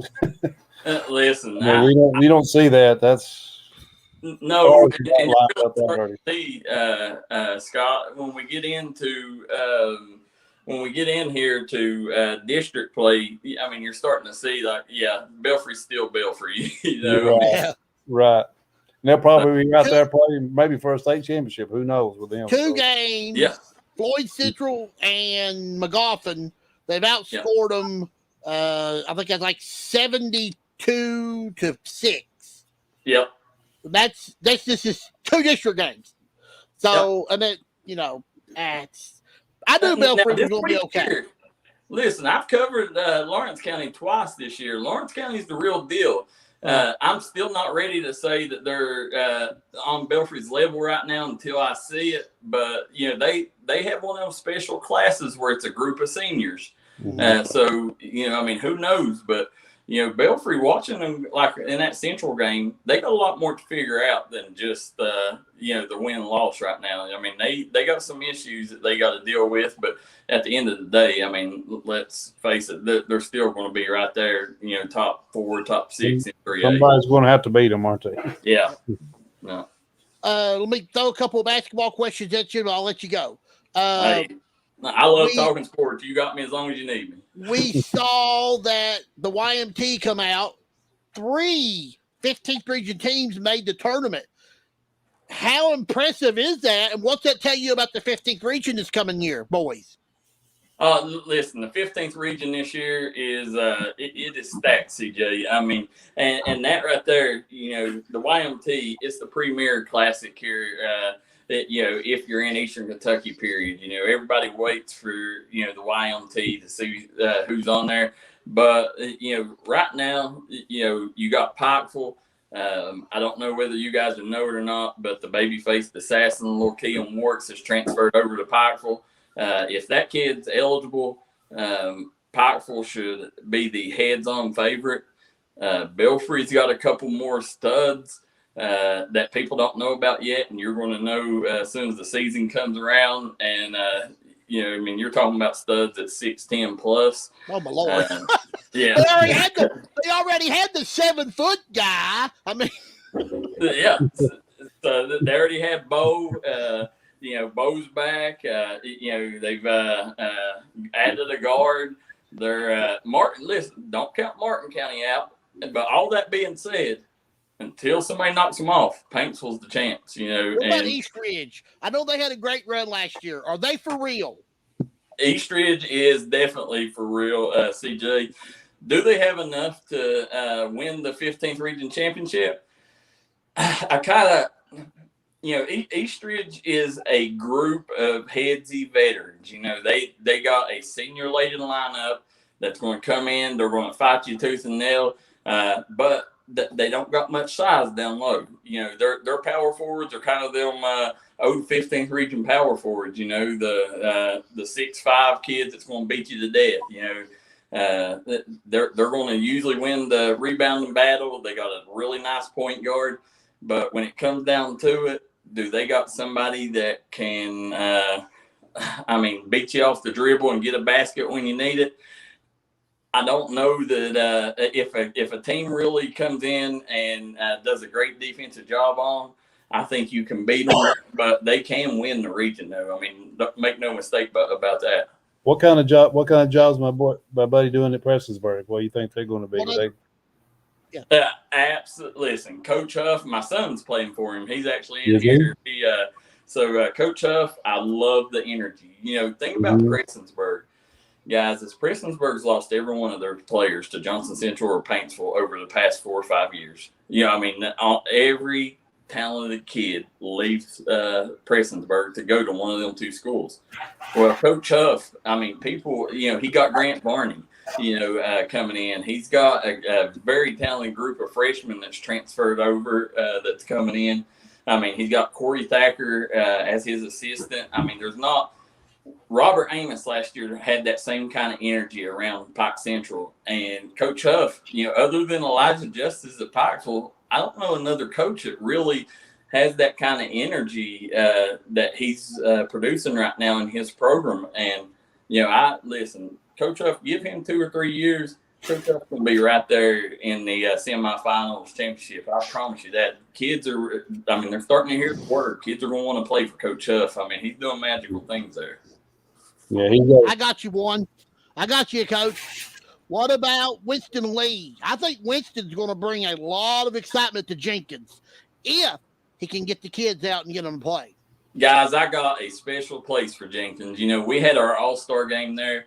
Jenkins is one of them cities, and that here in the mountains, it's a mountain jewel. A lot of people, if you go there, the city's so beautiful. It's a step back in reality, and if Jenkins loses that school, they lose that city. And we can't afford to lose another city like Jenkins, guys. And that's what's happening to her. That's killing us around here. It is. And that's what Winston Lee, that hire, maybe just saved that city because, he's going to pull some of them kids over from Fleming Neon. I'll tell you this, guys. I've covered, I've been a sports fan since I was a kid. I've been covering sports year in, year out since for 5.5 years now, and I still can't name you one Jenkins boys basketball player. That's going to change with Winston Lee. I promise you that. Me and Scott sit right here, and we talking about Leslie County football. I told him there's not one person on our roster you can sit down there and name and say you know him. You know nothing. You're just like you're looking at the Jenkins. You know nothing because these kids have never played before. They don't have any experience, and they don't know how to be. Jenkins is girls basketball. You're talking Whitney Creech and the Thacker twins, and that's about the extent that when you talk about Jenkins athletics, there's not a lot of history there, and a lot of it is that they've they move them around regions. They need to honestly. They should have never left to come to the 15th because they got put in a murdered road district. That's not fair to them. One thing I like though is Damian Johnson, the superintendent there. He's realistic. He's like, hey, we're never going to be able to compete year in, year out with Pikeville, with East Ridge, Shelby Valley. He's like, but he said they may be that year where we can compete with East Ridge or we might knock off some, Shelby Valley and make it to the region. He's like, that's kind of our goal right now. So I like the small steps attitude that they got there at Jenkins. Well, one coach, that's the beauty of one special coach getting in somewhere and can change everything. And it just, can change the whole community, a whole school. You guys have saw that, that's all it takes. Sometimes. And you got to get Fleming Neon. You get a couple of them kids coming over. You get one of them Valley, one or two of them Valley kids that transferred over to Valley because Jenkins, was irrelevant. Then once Jenkins, people start seeing Jenkins is relevant again. Then guess what? There's going to be kids start going there, especially with a coach like Winston Lee. And we've made a promise to Jenkins. We're not going to let Jenkins sit beside and just deteriorate. We're going to be there covering everything that we can to make sure that school and that city stays on the forefront. Yeah, good for you. Yep. I'm all for that. I'm excited. Well, Yeah, Darryl, but in the 16th, listen, guys, Coach Mays, he's loaded up. He's got some more stuff. Not just what he had. Colin Porter is the best point guard in the state, guys. yeah, I figured Ashland would reload again because I knew they had the talent. The question They got I the had big was kid from Bath County that come over, and that's been kind of quiet right now. But that kid's going to make an impact. What a travesty they didn't get to play the state tournament a few years ago. That was horrible. That an undefeated season too. Yeah, nobody can do anything about it. I mean, it is life. But man, can you imagine those kids? It's sad. This year, though, listen, there's a kid. Remember this name. There's a kid at Russell, Brady Bell. That kid, I promise you, will lead. He may lead the state in dunks. I mean, this kid is I'm telling you, this kid is unreal. There's going to be a lot of kids get on posters because of Brady Bell. That kid's unreal. Oh, I love it. Love it. Darryl, would you come back again? I would love to have you back. I want you to come back again. I love talking any sports. I love promoting our region. I love promoting the mountains. And listen, you two guys are awesome. So anytime you need me, CJ, I don't care when it is. You shoot me a message, and I'll make sure I got time. I'll come on as much as you want me to, my man. Darryl, please come over to some of our games. We'd love to have you. Look forward to it. Oh, absolutely. Have a nice club, I think. So. Well, I'll make that happen, Coach. All right. I'd love to have you. Well, Darryl, you're awesome. We will holler at you soon, and you be safe, and we'll see you down the road. All right. God bless. And remember, God bless guys, you, remember us tomorrow when we lay Coach Matney to rest. Yep. Sure will. See you, Darryl. See you By guys. the way, one thing, you can see the funeral, I think, on WYMT. I think they're going to stream it live tomorrow. So if you can't be there, they are going to have it on the streaming network, WYMT. So, yeah. But God bless you, Darryl, and we'll see you down the road. All right. Good night, guys. Good night, guys. Thank you, Darryl. Darryl McCoy, what an interview that was. That was awesome. Love that. Yeah, does he cover a lot of your Alice Floyd games? He does. He comes over some. Yes, he does. He sure does. He's a good guy. I know about him a lot because I keep up with them, but I won't keep up with them more now because they got a lot of information I need to know. They're good. They're good guys. They really are. Do a great job, and I'm just very supportive of our Eastern Kentucky Mountain kids. So. All right, we should be getting Courtney anytime. I told her to come on at 9:45, so she'll be on. He was the 15th region boys.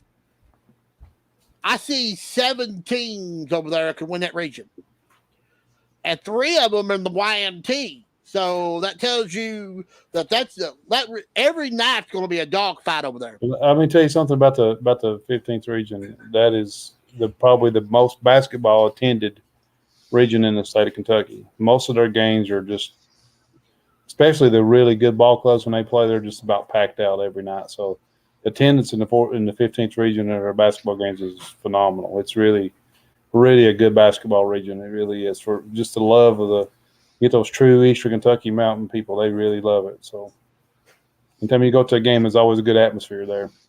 Especially when you get Pikeville, Shelby Valley, Pikeville, Paintsville, Johnson Central, Paintsville, Martin County, Johnson Central.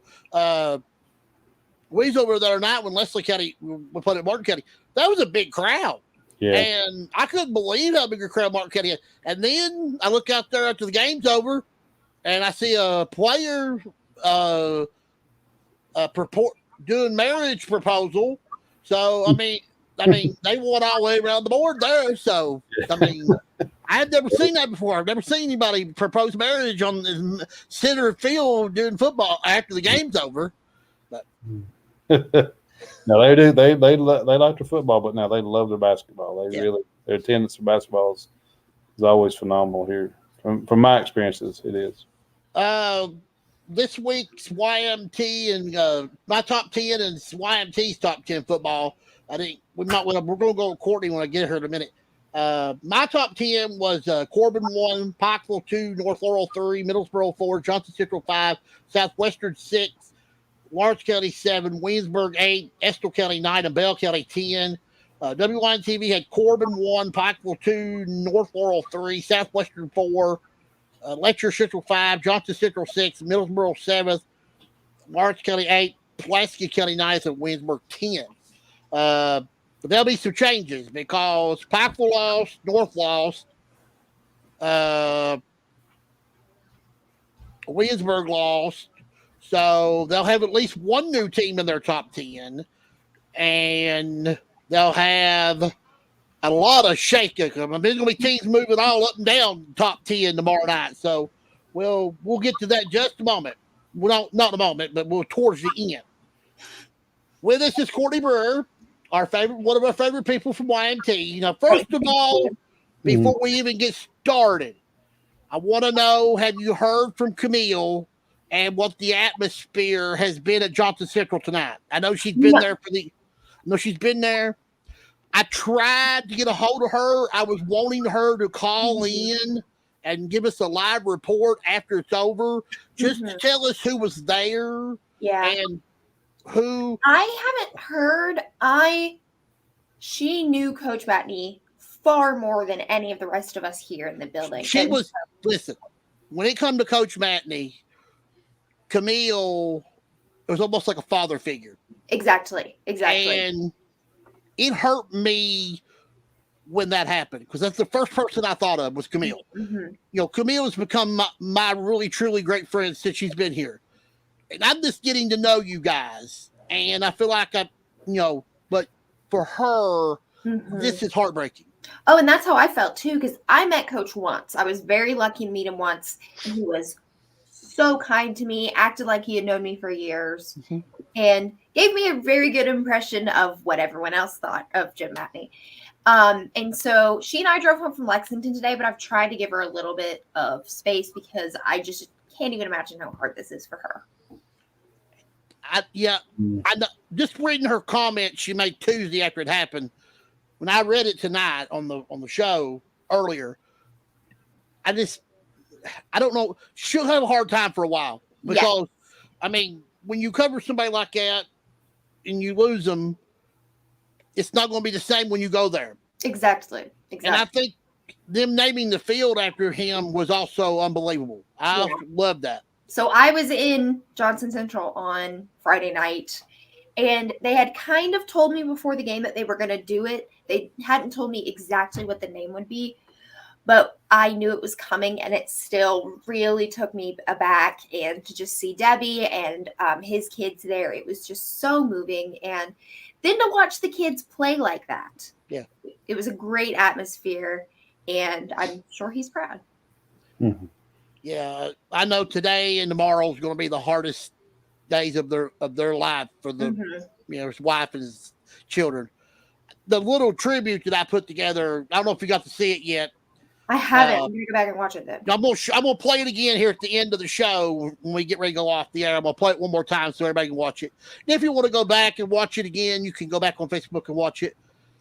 But when putting it together, I just felt that the tribute deserved the statue of the man because we ain't lost nobody that important since Bobby Keith. And you know how important Bobby Keith was to basketball. That's what Jim Matney was to football. So, right. Courtney, what was the crowd like there? Was it sad? Was it just? I mean, it felt very much like a celebration of his legacy. Really. I mean, don't get me wrong. There were people who were crying, especially to watch those kids play so well. A lot of the coaching staff got emotional watching them get touchdown after touchdown after touchdown. But the crowd was very much there to support his family, support the kids, and to honor him. I was pleasantly surprised with the atmosphere of it all. People were just ready to talk about Jim and what he meant to them. Yeah, good. I can imagine what that would be like because, just heartbreaking. It's heartbreaking and tough, and just imagine what those kids are going through in that locker room and the coaching staff, and then of course obviously his family. So, when you lose someone that has that much magnitude on people, it's not easy to overcome. Exactly. Well, we did have some other games in the mountains on Friday night. I guess the two shockers was North getting absolutely lumber laid to them, and Williamsburg, the way they played. And I'm not Sayer. I've had Coach Fiddick get on here. His son's a great player. Sayer's a good football team, but you can't tell me Sayer's 21 points better than Williamsburg at Williamsburg. Yeah, I'm not taking away from Sayer. Especially there. I was supposed to go to that North Southwestern game before they had me going to Johnson Central. And I was fired up. I was really looking forward to getting to go to a game out there. It seems like they have a really good atmosphere, but I really thought North would do a little bit more than what they did.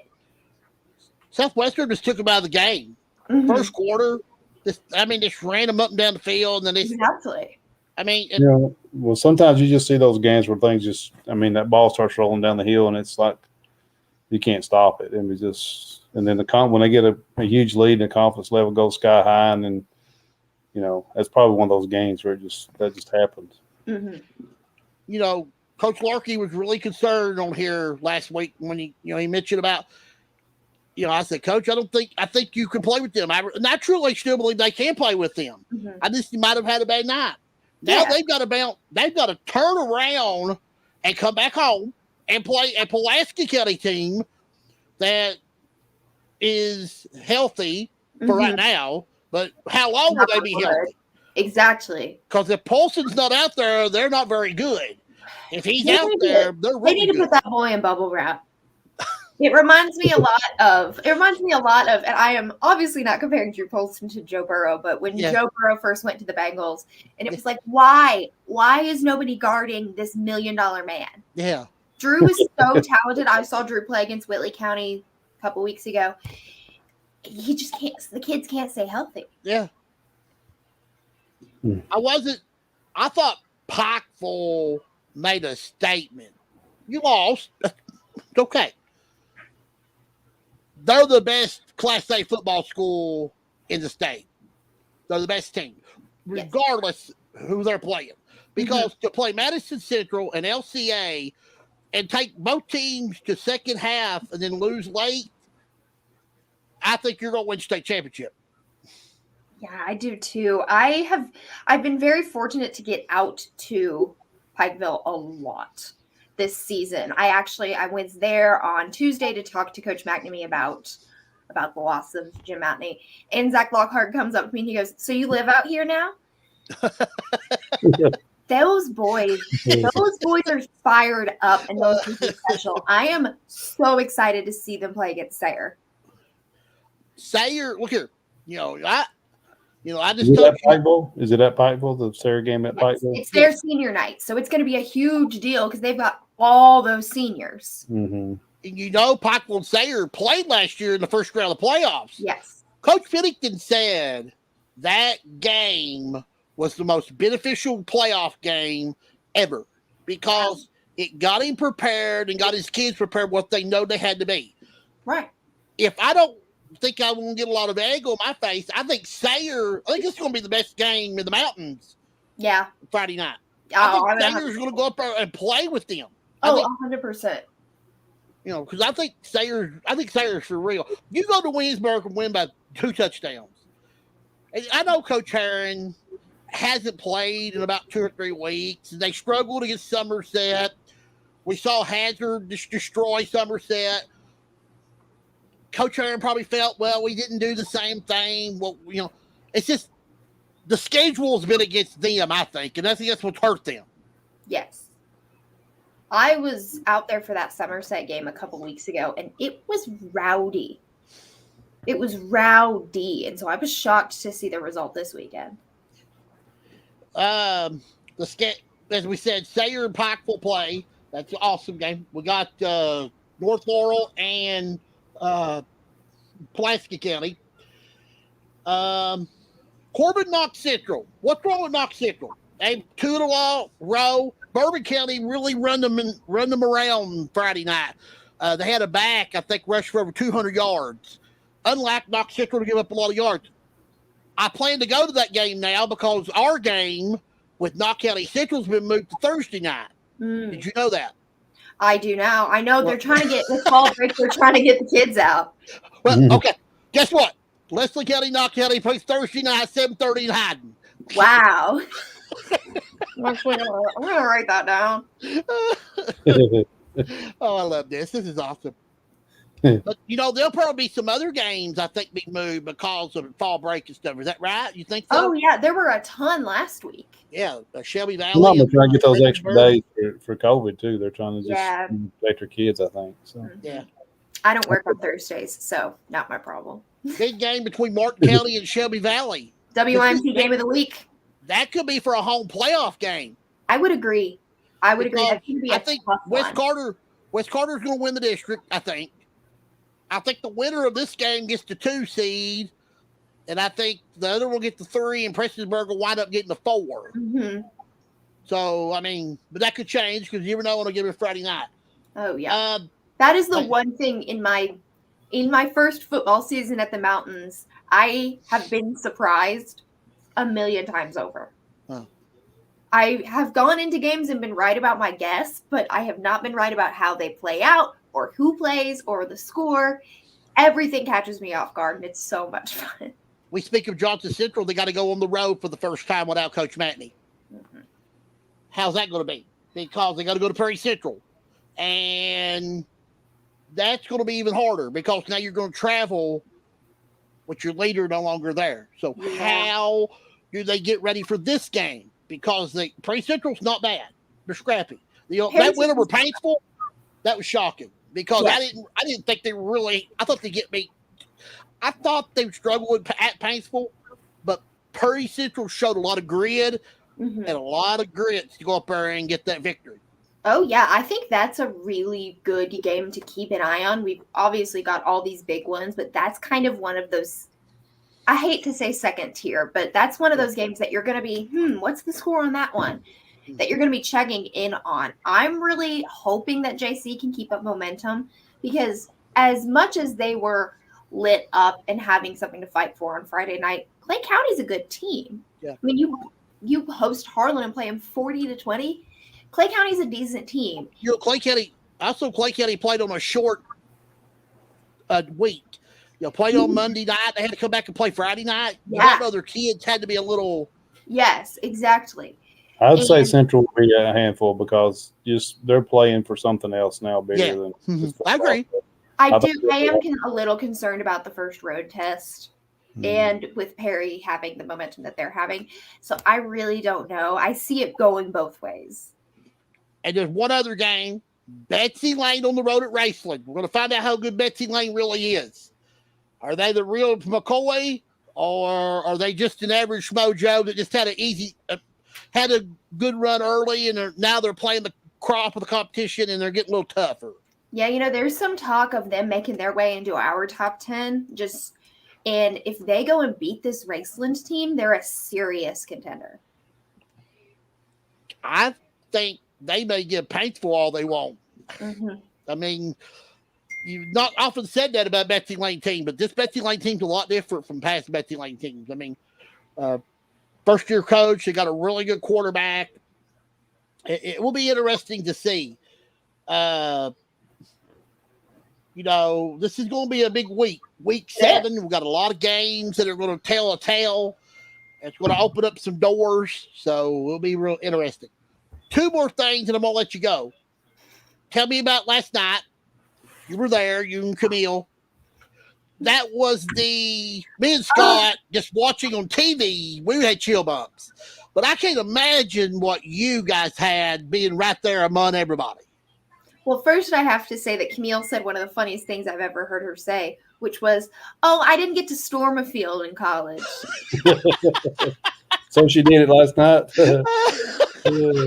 Scott, I went to LSU during the Joe Burrow years, Okay. so I'm familiar. And I got to storm field You stormed a lot, didn't have you? Yes, and I stormed field all the time as a kid.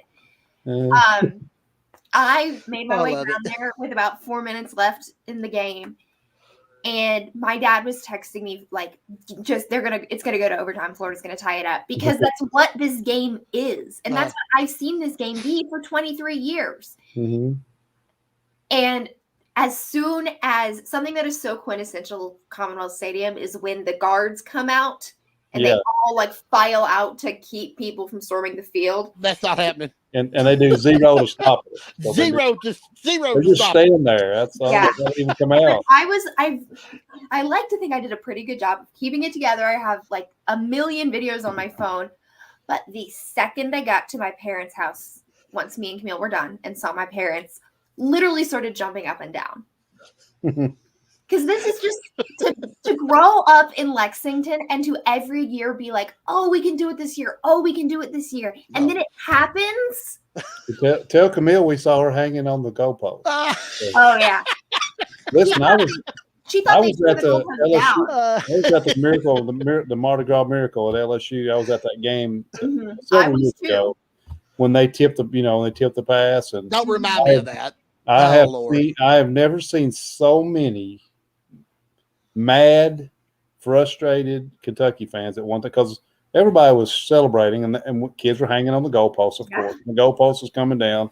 Of course, this play happens. It took an hour and a half to even try to get out of the parking lot. And I've never seen so many people get flipped off and people head hanging out the window. But then on the complete other side, there's LSU 2007, where Kentucky beat them in 3 overtimes. Yeah. I stormed the field for that game. Did you? Yeah. I was 9. Yeah. Oh, yeah. Well, we have to tell Camille she was hanging on the goalpost. We got pictures. They got pictures of her hanging on the goalpost. I heard Camille Gear was on the goalpost. Really, one of my former players won the year that Kentucky won the last year in 2012 they won the national championship. I got a picture of one of my former players, baseball players, hanging on the street light in Lexington.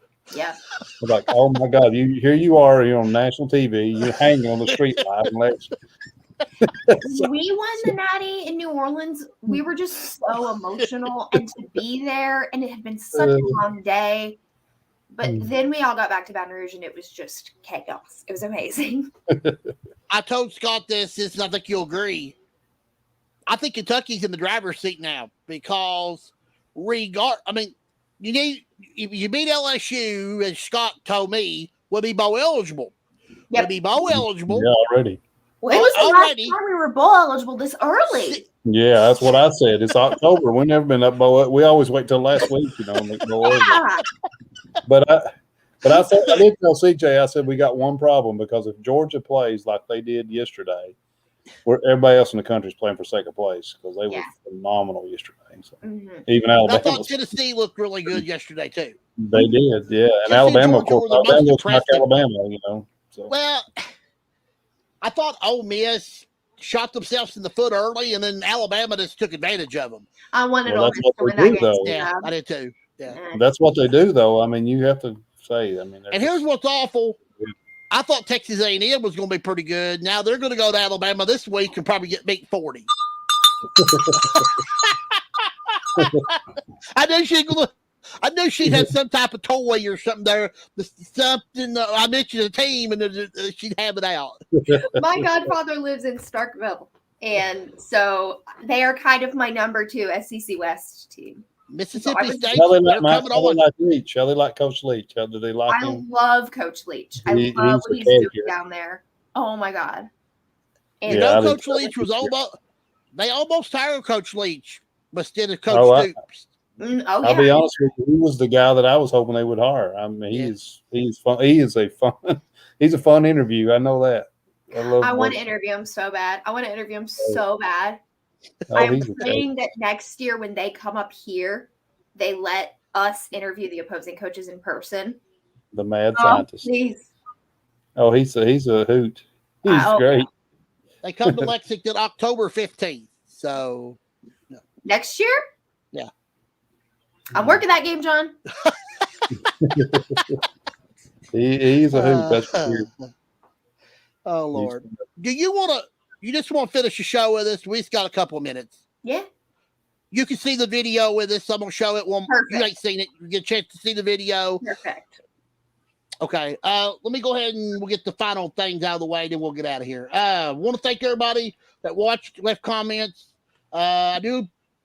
Coach Foley and Coach Heron, neither one could join me tonight. I will find out about them, and hopefully they can be with me next week. Want to thank John. I want to thank Darryl for really coming on there strong at the end, and of course Courtney there. She's got proof that Camille was on a goalpost in Lexington. So you know. Want to thank Ryan for calling earlier than anybody else. I want to thank Nolan for his question. I want to thank our co-host, Mr. Scott Cornett. I'll let him give his final comments in just a second. Want to remind everybody that you can see me Wednesday night for the week 7 of my picks and rankings for October 13th to be announced. I don't ever know what time I'm going to be on Wednesday nights because of certain situations. I have to wait.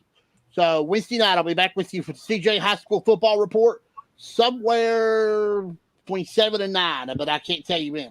Be week 7 of my picks and rankings and much more. I'll be back with you on Sunday night, October 10th. John Noble's going to be with me. John was supposed to have been with me last week, but he had a family problem he had to take care of. So he's going to come back next week, and he's going to join me. He'll be with me. I'll be able to pick his brain after he wrestles his final match at Buckhorn this coming Friday night. I know John ain't wrestled there in a long time, so I think it's one of his final matches he'll be wrestling there. So we'll talk with John on Sunday night, and we'll talk with our guest and many more people. Scott, go ahead and give me your final comments, then we'll get out of here. Just been a pleasure to be here. I've enjoyed it and enjoyed talking to all your guests and stuff, and just appreciate you having me on. And always an honor, CJ and Courtney. You guys just appreciate it. A lot of fun. Love talking sports. So thank you for having me. I want you to do this again. Would you do it with me again? Sure, anytime. Oh, glad to. We're busy times right now. I know Courtney can tell you this. Between football now and basketball getting ready to start here in about 2 weeks, and before they know it, it'll be round ball previews. And we started talking about round ball on the drive up from Lexington today. So it's going to be chaos here at WYMT. But I've been talking about it for months. There you go. You two do not leave me until we're off the air. Don't even leave me after that. I just want to say something to you off the air. Okay. Okay. I'm going to go ahead and play this video one more time. Let everybody see it that didn't get a chance to see it. This is the tribute to Mr. Jim Matney, and I hope you enjoy it. We'll see everybody. I want to remind everybody, this is CJ Heron running third and heading for home. Good night, everybody, and God bless. Good night.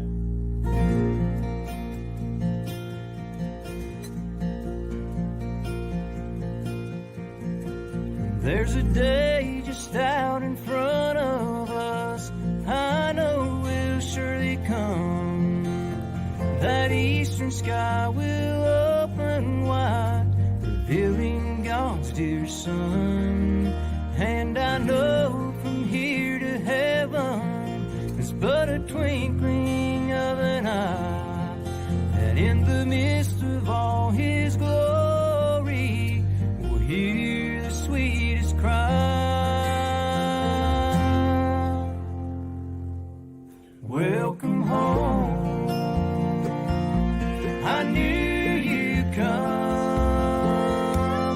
Welcome home, you're here for good. Look around, was it worth the wait? Welcome home, step through the gate.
step through the gate. I believe he's coming soon. Maybe not or noon. Maybe not in the twinkling of an eye, we'll be caught up in the sky. Welcome home. I knew you'd come. Welcome home. You're here for good. Look around. Was it worth the wait? Welcome home. Step through the gate. Welcome home. I knew you'd come. Welcome home. You're here for good. Oh, and look around. Was it worth the wait? Welcome home. Step through